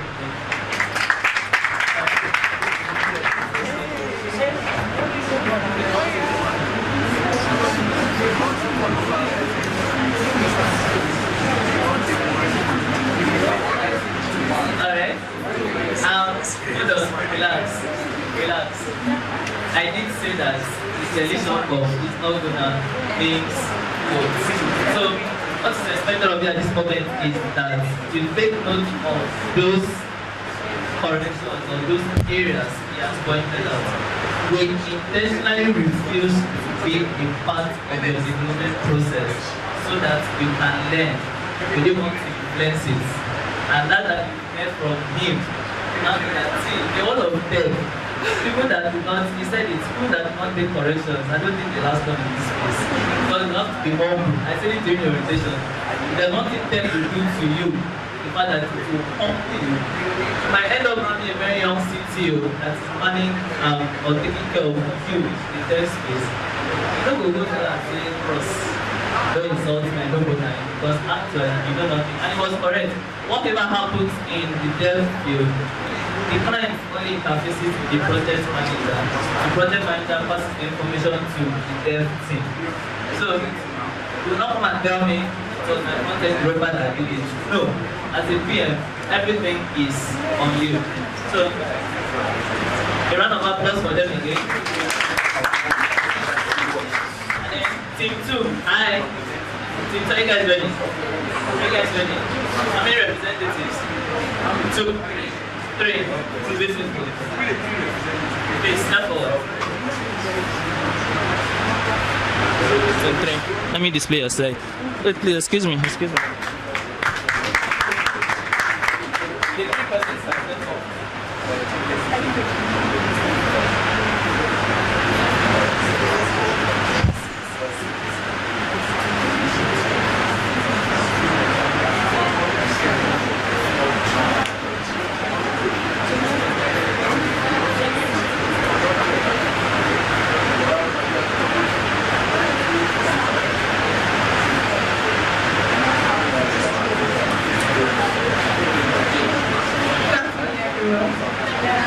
My name is Amaka and I am still 2 progress manager in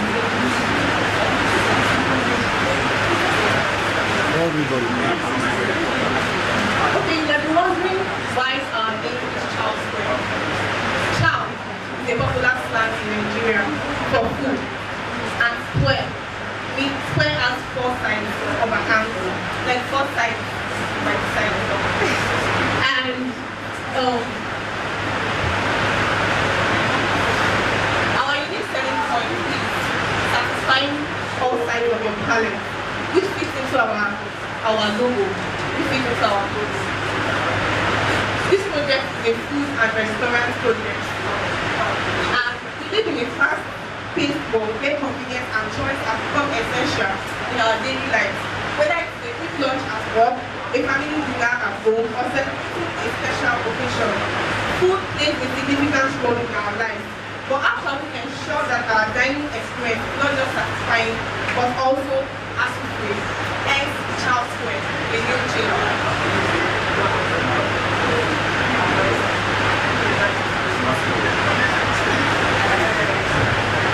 Now, our problem statement.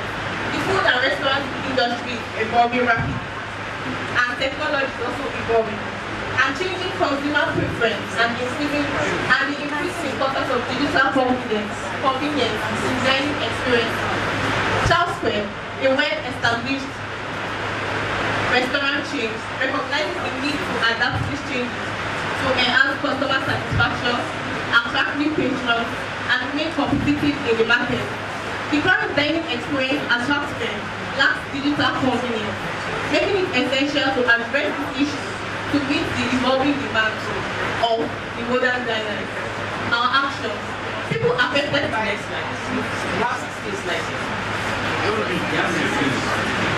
our team. Like I said earlier on, my name is Amaka Uzman, and I am project lead of K2.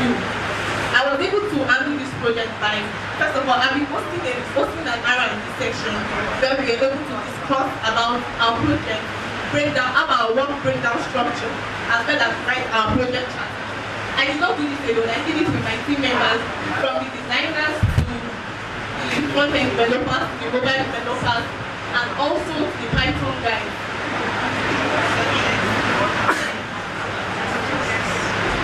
Now, our design. The primary color we chose was white and red. The primary color was red and white, and the secondary color was yellow. Hence our mobile design. So without further ado, I'm going to be passing the mic to our back-end girl to explain the functionalities of our product. Good afternoon, everybody. I go by the name of Madam Peter, and I'm a technical personnel. I'll be taking you through our front end and back end layout. So, first of all, I'll start from back end.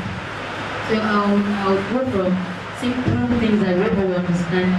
First of all, as a developer, we have the front end and the back end. And basically, the back end, we make use of PHP. Then the front end, we make use of HTML and CSS. Now, HTML is just the basic structures of a website. You cannot have a full-blown website without HTML because that's where your structure comes in. And your CSS is a styling. Now, if you look at this website, this is our website. This is desktop view. Now, we have the header, we have the section, we have the main. I talked earlier about structures.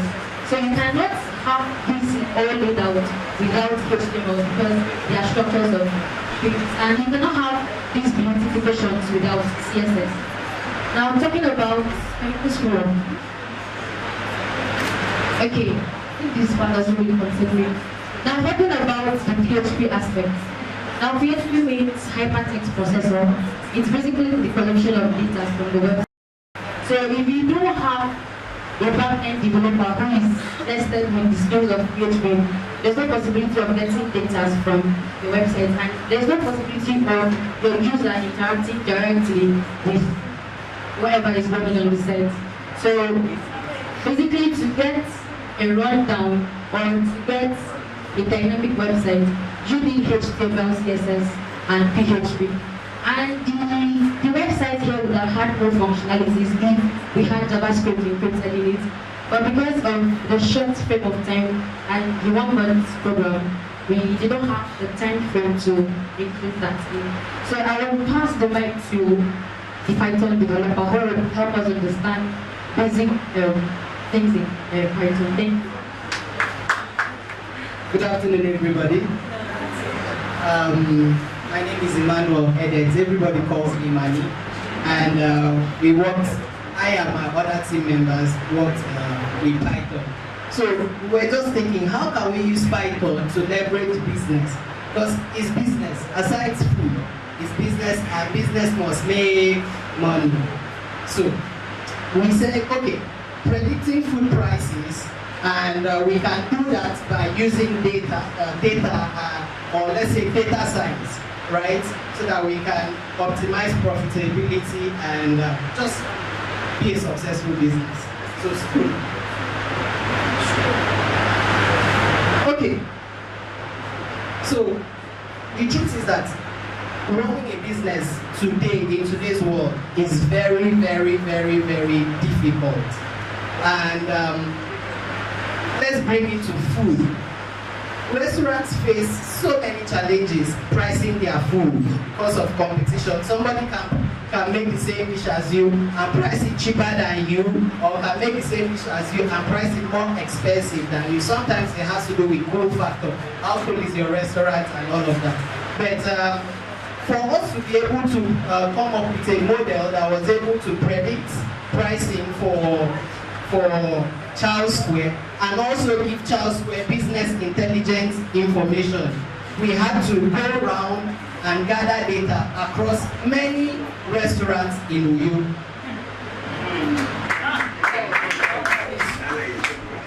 Scroll up. Okay, so we collected data from 250 restaurants. Okay, scroll up. Okay, with our data, what were we able to do? We ran some analysis to gain insights like which type of food are people buying in Uyo the most. According to this chart, it shows us that it is rice, and the second food is apam soup. So a lot of people in Uyo eat rice. Because of this information, we are able to advise the marketing team on what to advertise the most, or what to send to allocate marketing budgets to most, so that they can yield more profit. We were also able to gain information as which area are people buying the most. If you are staying in Accra Road, will you sell? If you are staying in Oron Road, will you sell? Sadly, that chart is not here, but the answer that we got was that Oron Road is the highest selling area. So if your business is in Oron Road, you are most likely going to, if your food business is in Oron Road, you are most likely going to sell more than in any other area in Uyo. And we also, because of our data, we were also able to predict the pricing of the. Please, can you scroll down? Okay. We didn't want to bug you people with mathematics and numbers and all of that. But thank you very much. I hope we've been able to.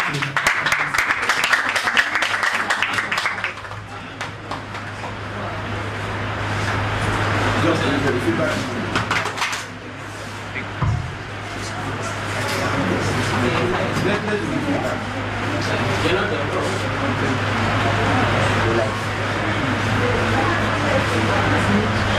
But when you came out here, you weren't even talking about your backend infrastructure. You're trying to explain what HTML and CSS is and what PHP. And what did you say PHP is? Where is the first P? People what? Okay, just personal. Personal homepage. Nice. Change from personal homepage to personal homepage hypertext processor, memory processor. Good. So you're moving away from explaining your app to explaining things we most likely already know. That was what she was doing. And then you guys need to know what elevator pitch is. All of these things have been wrapped up in like 5 minutes. Yes, sir. Come here and tell us what you want to know. I've seen your team. They're not why you're here. It's what you're here for is your app. Why should I use it? Back then, you ended up saying nothing. I don't understand what backend did. What exactly was your role? What did you guys do? And I'm not seeing functionality. That's another thing. Don't answer, just take it as a super thought. So, product manager, come. Now, for all of us here, in 2 minutes, define the flow of your app from a user stepping on your platform and getting there. In 2 minutes, please. Okay, what do users get into the app? The first thing Don't look at this. Once the users get into the app, the first thing they do is they first on the mobile app, they see the splash screen. Then they go to the login page where they sign up. The login page takes them to, for an existing user, you log into the mobile app. But for a new user, you sign up. And after the sign up page, you move to the menu where you can see different meals, different delicacies, and make an order as well. But for the website, you have to make reservations. Website is only for reservations and just an advertisement on the page. You make requests, number of tables that you want to secure, number of tables, number of guests that you're bringing in, as well as special requests. If you have any special requests, if you want to have like a private room for your dining experience. Okay, so while Well, that is fine. So let's not waste time, sir. Then data science. You guys said you utilize data science. How does the Python side of things interact with the PHP side of things? I mean, in line with predicting prices. Then should the market cost of things not affect the prices? How does picking prices from different restaurants determine your own pricing? So, when it comes to pricing mechanism, there are many factors that affect Okay. buying patterns. So if you are selling, Please keep your voice is low. You're having a presentation here. if you are selling something, are you bulk buying or are you buying retail? What's your sales volume? Because your sales volume determines if you are going to bulk buy or if you are going to buy in retail. What's your labor cost? What are other tiny costs that you are... Economy of scale. Exactly. So how does Python fit in? Okay, so what did we do exactly? We asked questions and we were able to collect information from them. Then we put the information that we got into numbers and just run our prediction. Okay. And you trust the prediction model? I mean, we are not squeaky clean, but we are Okay. Yeah. So it wasn't like a seamless integration. It's like you run the Python side of things separately, pick the figures, and then go to the app. Yes. Okay. What are the chances that your prediction won't run the company at us? Don't answer. Okay. Okay. So basically, all of you are doing a lot of whys. Why are we? Why are we? Why are we? You weren't talking about the hows.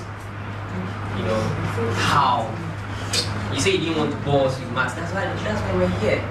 It's the maths you were learning. So, I mean, not a whole lot of people. So, you should have done a lot more, a bit of the how too. How did the backend deal with the database? What database did you use? Like, you use it? What are some of the functions you use? And stuff like that makes me know you understand what you're doing beyond the talking. So, project manager should have handled the why in your presentation. And then you guys come and talk about the how. You know, everybody's talking about the why. And then most likely in a presentation, when someone hands over the mic to you, just do what you're there to do. You don't need your name again. Boring. And it's like someone is driving, right? You drive. Or you see in a race, when they are running baton race, as soon as you come, say, they're on the wrong front, you just give and you keep running. Or you stand and start waving the baton, it's me now, you start running.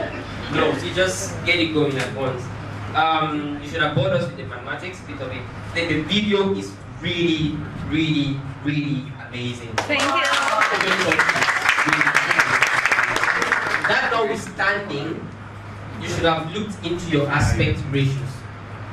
Digital marketing team, you're the lead. Do you know what aspect ratio is? Let's play that video.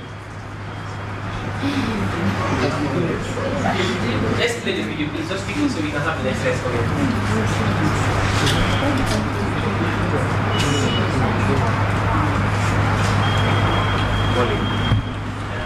Hey there, welcome to Charles Square. Yes. Tired of the same old dining routine? Let me go full swing. Well, guess what? Charles Square's got you covered.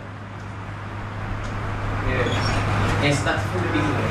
Hey there. Okay, hold on. Welcome to Pause. Charles. Now, this is your aspect ratio. See this? So this could be a 1:1. It could be 16:9. There are other aspect ratios. So when you're doing a video like this, it must maintain across all clips. Play. Let's go. Play. Square. Tired of the same Hold on here. Different. This is a totally different aspect ratio now. Yes, sir. Next, keep going. old dining. Hold on. Now, this one doesn't even align, but it's almost there. Do you get? Yes, So sir. it now makes your video go small, go big, go small. Whereas you can just have a standard aspect ratio for everything. That's the only feedback I'll have to give. Or really good work on that. Routine. Well, That's guess not what? me doing it. Charles Square. Good. So, yes, I think that's all for you guys. Thank you. But that notwithstanding, team 1 and your team, you guys did really amazing work for the time.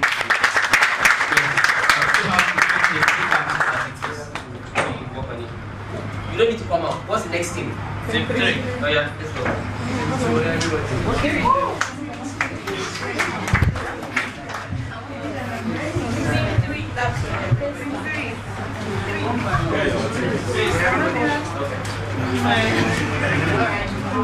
First slide. 3.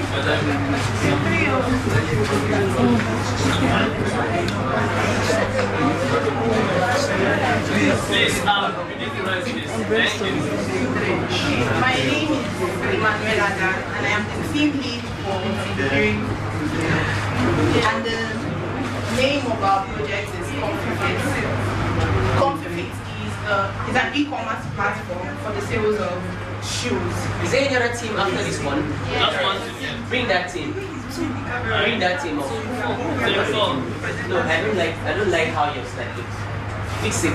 Give me. You guys have the design on your team, yes?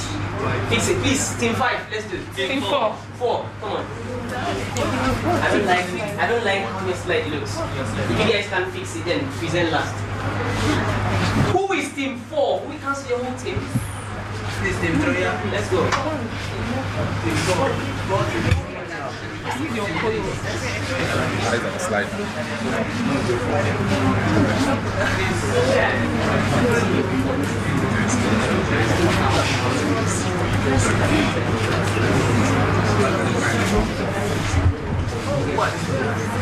Hold on. Now, team 3, look at this. Next slide. Just next slide. Next slide. Now, it looks like we had a designer on the team than the color bamboo and you guys are filming on yours. Let's start from the beginning again.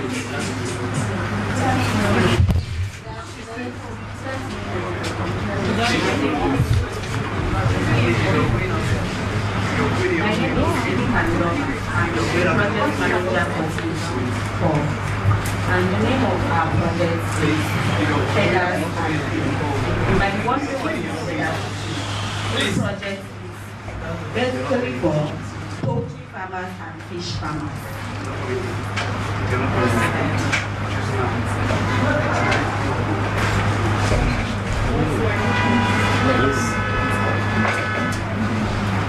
These are the problems. We can all attest to the fact that farmers and customers face challenges in accessing farm products. So these are, I'm going to be mentioning the problems here. These are the problems our entails to solve. Farm owners and farmers face numerous challenges in accessing farm products, accurate information and services. The manual method of obtaining these products and services are time-consuming, expensive, and often inaccessible in remote areas. Additionally, external users experience difficulties in supply chain management, communication, and access to relevant information. These problems contribute to lack of trust, low customer engagement, and design convenience.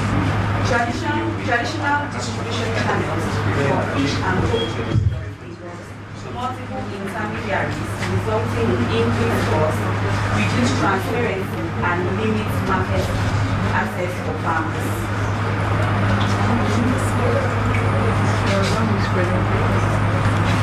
Take it back one step. Right, keep it here. Let's hear your key problems. Key problems are limited access to farm materials. We have geographical barriers, and then we have bring it up now. We have geographical barriers, like I said, like for farmers who stay in the remote areas. They have, at times, those farmers at the remote area, they might have a very good product, but the people outside those areas might not know that they are there. So this app is going to solve this geographical barrier problem by bringing awareness that there are people, the remote farmers, there are people inside the village that have a very nice product. Please, I beg to interrupt. Now, we have other people at the other hall who need to hear you. So you need the mic. If not only for us here, there are people at the other end. We also, another problem is limited availability. Is it from the mic? Excuse me. Hello? Hello? Limited availability of quality. Limited availability of quality products. We have high cost of farm products. Next slide, please. Lack of market information, poor packaging. Next slide. limited market access for the farmers. They will have price volatility. So these are the problems our app entails to solve, because farmers face these challenges and also customers. This app is specifically for the farmers and for the external users, that's the customers. So I didn't do this on my own. I did it with other team members. I'm a project manager, and on my team we had a product designer, we had we had a front-end developer, we had a back-end developer, we had marketing, that's digital marketers. And at this point, I'm going to hand it over to the technical guys to talk about the technical aspects. Thank you. Our application is meant to solve the requirements of this most important. And we make use of GPS. So we propose a comprehensive digital solution inspiring of user-friendly website, mobile application, and strategic marketing initiatives for this. Now, this is what our website looks like when you are using your phone. Next slide, please. Okay, so this is what our website and mobile application should give to you. And we have to develop and create a platform for the company. That's number one. And we have to create access for both the customers and those who are giving you the main product. Next slide.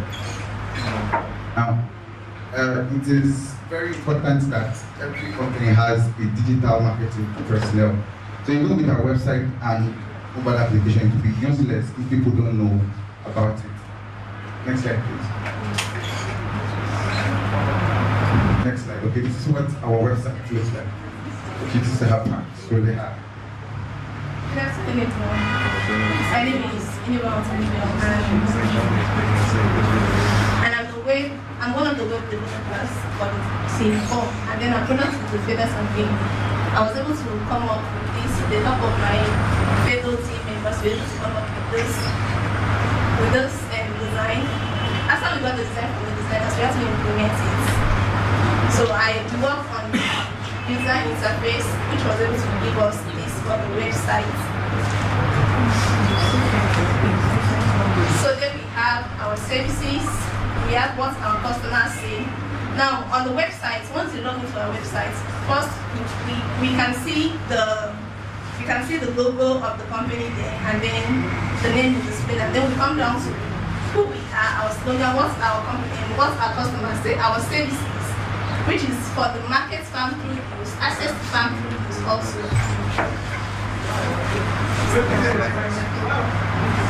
Okay, so we also have a review from some of our customers, and then we have the contact us where people can have access to us easily. Okay, so for this website, we are not making any other of the websites.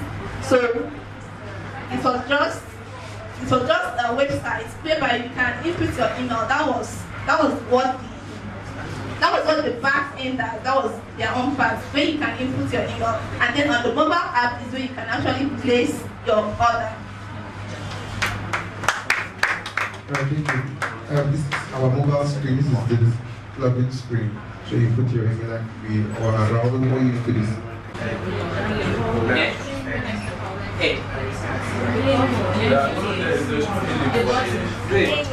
So there's no heading for the middle guy here. For the middle guy. And then I also feel it's better to have your image at the top before content at the downside.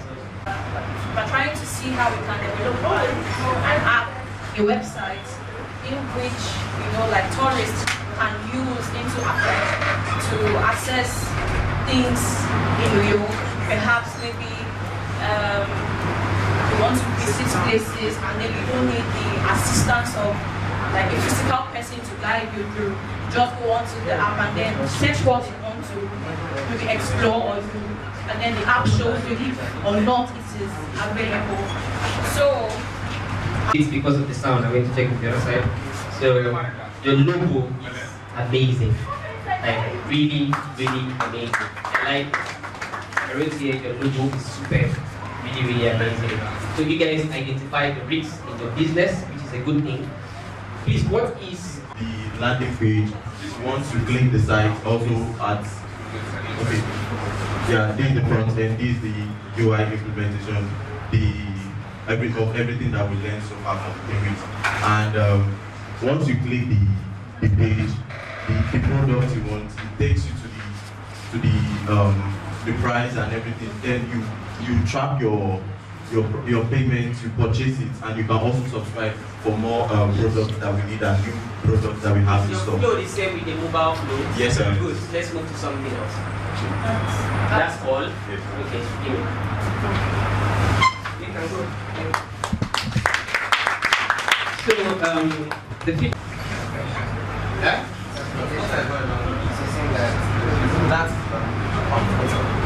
So Flutter is the platform. Yes, that's everything. Nice one. And then that's the last team. So let me also give a general kind of feedback.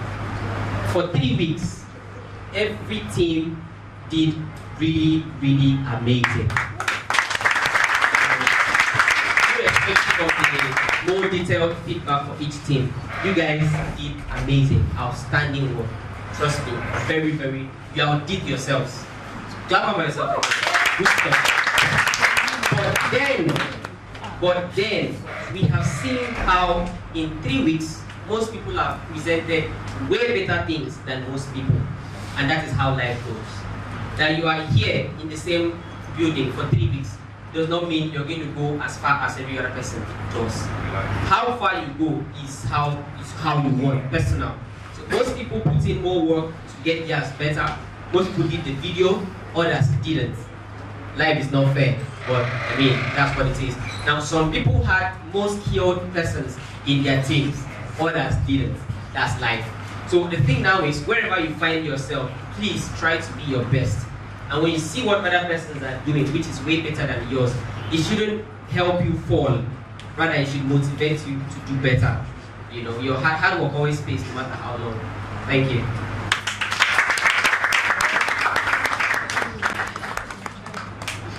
Thank you so much. Greatest Nigerian student. Yes. Okay, we are here. Thank you. Respectfully, my other brother is here, the managing director, right? Netisen. So just we met some time ago, I think about 2 years ago. Yeah, and since then we have not really had the time to talk more about this tech thing. But today I'm very happy to be in your midst. Earlier on I said something. This is my first time having to be here, and I must say that this is really, really interesting. It's an amazing experience. I didn't know that this is how it's going to be. I thought it's going to be like this art exhibition and all of that. But I'm very happy. I've been entertained. Even with this is my brother, decorations he made, they're very beautiful. The way you place your words and all of that, they're very beautiful. Please clap for him. It all shows that you know what you're doing. You have selected the right people for the job. And just as His Excellency, us selecting the right people for each task, you have done so well. And then what you are doing actually fits into what he's trying to do for the private people, their rights agenda. And take this word of tech is something that I've not really personally, if you notice, if you go through my timeline, I've not really been into it that much. You know, it was some kind of initiative from my vice president then. She collaborated with Start Innovation, an innovation hub, to do a few things. We also trained some people on digital skills and all of that, printing. My own was just at that lowest level. I think this is wave 1 or wave 2. But you guys are in wave 3 and all of that. I really want to appreciate you guys for what you have done. I'm standing here as a student also. I'm a medical student. This is my 500 level. Though in the next 2 months, 1 month or thereabouts, we'll go to 600 level, then become a medical doctor. I'm also a student. I'm still a student, authentic student for that matter. So I appreciate what you guys are doing here. I've seen many of my friends here. I saw some pictures of my friend Esther, Uge, and all of that. All of these people. I really appreciate what you guys are doing. And I must say that I will take this message to the people I represent. people up there. Now representing the governor and the students. Yeah. So I'll take it to His Excellency to see how we can key this text of properly into their rights agenda. No, it has not really been captured that way. But I will see how we can capture it. You know, majority of the people in Akwa Ibom State, the people that have the strength, the energy, that the students, that the youths, and the world is changing. They take this old text off. So I will try as my best. I think while some person were talking, I checked I saw World Tourism Day when this guy was presenting, the last guy, I think second to the last guy. Yeah, I saw the presentation and I really loved it. I had to go online and check. World Tourism Day was just a few days ago. And there's this program that Sir Charles Udo, the Honorable Commissioner of Ministry of Tourism, and all of that, yeah, is trying to rediscover Akwa Ibom. I don't know if they actually have a website for the whole thing. To go, you know, when people come into Akwa Ibom State, they get to get the site, get to check the site, see beautiful places to eat, places to go and visit, like the About Women Riot, you know, all of those places I think about Bridge of No Return and all of those places. You can get to have them. Some of the pictures can be kept here for people to see, just a little bit of the picture. So when you get there, even the art galleries, you can get to see them, get the rating and get to find where it's really interesting. And as you all know, the governor of the state, Pastor Money, is a very proactive person. He's a person that loves the younger generation. That's why I'm standing here today. I'm just a little bit above 20 something. I don't want to mention. And this is actually the first time it's happening in the history of Akwa Ibom State. So it shows that he really loves seeing the young people progress. And I'm here to represent him. I told you earlier I'm going to get across to him.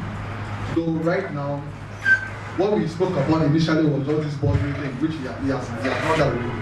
For the next request, I was even thinking of what we could do for the International Students Day, which is coming up on the 17th of November. You know, we have a lot of programs, we would love to do as a team, Arise Students Day. You know, but I think we need to incorporate this. From here, I was checking my time. I have a meeting with some other engineers.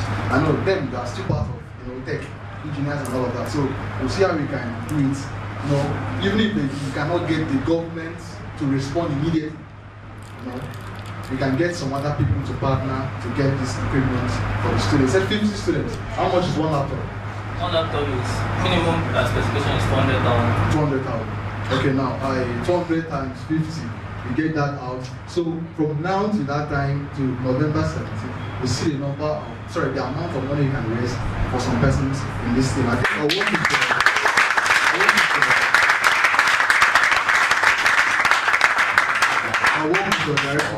to see how we can put up a program.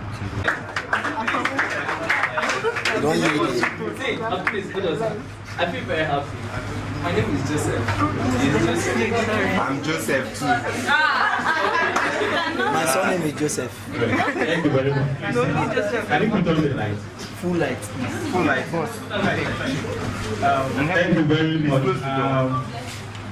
This is the first time I'm going to be speaking to you guys because of your training. Doesn't mean I didn't welcome you, but so long as you have good guys in place, I don't need to worry about what. And I want to thank Joseph for all the good works he has done. And I want to take this time to welcome our guest, Mr. Wisdom. What we have started is building a future. And please, I pray I don't motivate you, because that is the least thing I want to say. And when Elisha finished talking earlier, the first time he was speaking, I was tempted to ask, how is your motivation? How is your passion? Are you still passionate about tech? I want to get response. Do you still want to go into tech? Yes. You told you guys it's not easy, and you are still interested. Yes. That's the idea. So, and I don't even want to ask about if you have any passion, because I know by now Joseph must have killed it. He doesn't like anything that has to do with passion. Yes. Over time, we discovered that people who came so passionate, they lose out. And the essay was asking if eventually people still drop out here. Yes, we had dropouts. But the idea is that we must keep pushing. if you give yourself a little moment to travel in history or in time back, you will see that wherever and whatever time we have passed, we can't return to it, whether you like it or yes. So if you are thinking that in 20 years you will have more jobs, I bet you, we may not. Because if you are listening, automations are coming in, and we have plenty of people out there. So the idea is that we must move into becoming global citizens. By that, it means that you shouldn't only consider your job placement from your immediate environment. And how do you do that? You can't go to work in the secretariat at US. Of course you can't. And you can barely teach in their schools. But of course, as someone in the tech industry, you can work almost anywhere without discrimination, without questions as to the color of your skin, your language, even when you cannot even speak English. It has gotten to that. So this is not, even if my syntax or my semantics or whatever thing I'm saying here is not correct. The idea is, what can I do? We have gotten to an era of evidence. Nobody listens to how I'm constructing this English. Like, speak the best English. You don't get the evidence. So, and we have started a space. Yes, we have hubs in Nigeria, we have hubs in Akwa Ibom. But I bet you, we are not teaching English yet. No theories. If you cannot do it, then you are not for netizens. That is why we drive practice. If you are not oriented in practice, then we are not interested. Apart from, yes, of course, every business should always have an economic underpinning, which has to do with making money. But at the end of the day, we have to also build a system that we should be proud to identify with. Okay? So, when I was coming back to Akwa Ibom to do this, I have mentioned it over and over. I had many people discourage me. Why not Lagos? Why not Port Harcourt? Why not Abuja? My brother here has mentioned, yes, Lagos sometimes is a waste of time. If you enjoy this state, you wouldn't want to go to any place. Except if you are just like those that have traveled out and they want to like, I don't want job shape, look like just calm down, you know. But the idea is, wherever you are, now we have established a space. Take advantage properly. It is not a mere coincidence that we make these things relatively free, to the extent that you can have to stay here overnight at 1,000. Then who has an excuse as to not being a perfect follower? Is it me? No. So I want you to continue this journey because everyone around you is watching. Yes. Even those ones you don't know. And to the SL who obliged to come here, I'm very grateful, I'm very happy, and I want to tell you that whatever we have started, we don't want to stop. And we need cooperation and collaborations from within and outside. Even the listing as provision of light, because this is our major consumable or if there is no light, then there is no netizens. And so we have tried so hard to make sure that if this light goes off, I am ready. The last time we got this light back, I came back from NEPA office by 8 in this place. I think it was the day we witnessed the accident that destroyed the fence. So it was devastating that after studying. But what the idea is that we must make sure that we complement this effort. While I am pushing to make sure that you get hold of a tech skill, you also have to show evidence of seriousness, right? Because apart from you giving us the money to keep the system, but we want to build an ecosystem where I can easily call on someone to be in a team to handle a project. It makes it easy for me than trying to bring in someone from India. That is where we are driving at. Is where we're like we have been planning on bringing some guys to talk to us and to expand or maybe possibly trigger our accessibility when it comes to tech. But these guys are far. apart from however or how much you want to pay them, the income. Step out. Did you step out?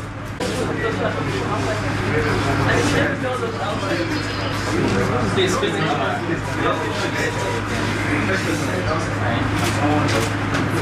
Yeah,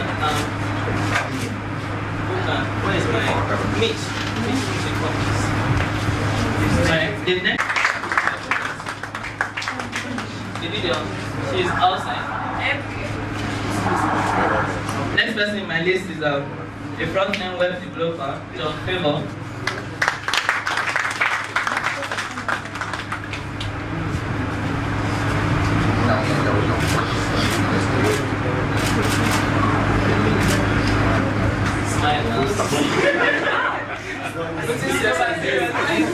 Alright, next person in my list is mobile development, Esther Jehoram.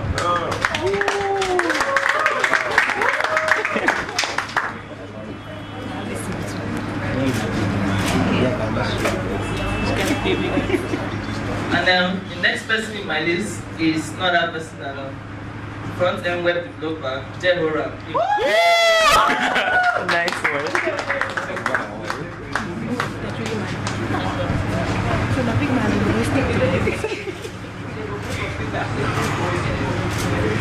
Alright, thank you. Alright, and then please, you all will get your certificate, but because he has been in indoor trial. Please clap for him to release this.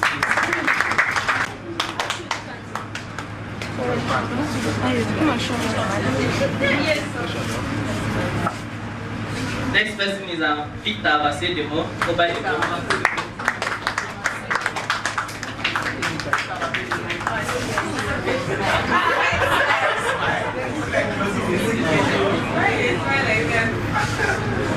Alright, next person is Ogechukwu Judith.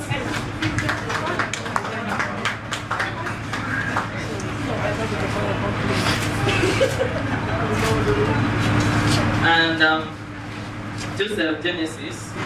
Yeah. Joseph Genesis. You need your code though. You need your code. Come on, guys.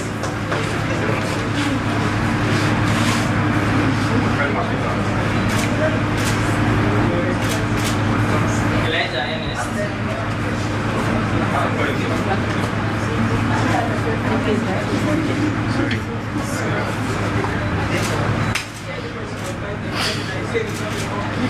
Alright, thanks very much, sir. Thank you. Please, every other person will. You kept on speaking.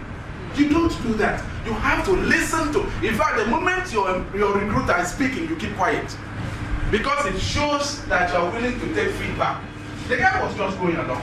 If you do that, if they will just smile at you, and at the end of the day, once they're done, we'll get back to you, you're successful. Guess what? The next thing will be a rejection. So I think we need to prepare ourselves. Someone told me, I did an internship, a virtual internship with Google.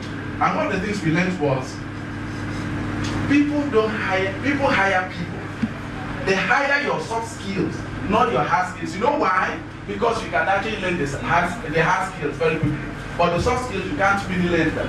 Your attitude is your attitude. So I want to mention that for those people who want to go for jobs immediately, how many of us have heard of we work remotely?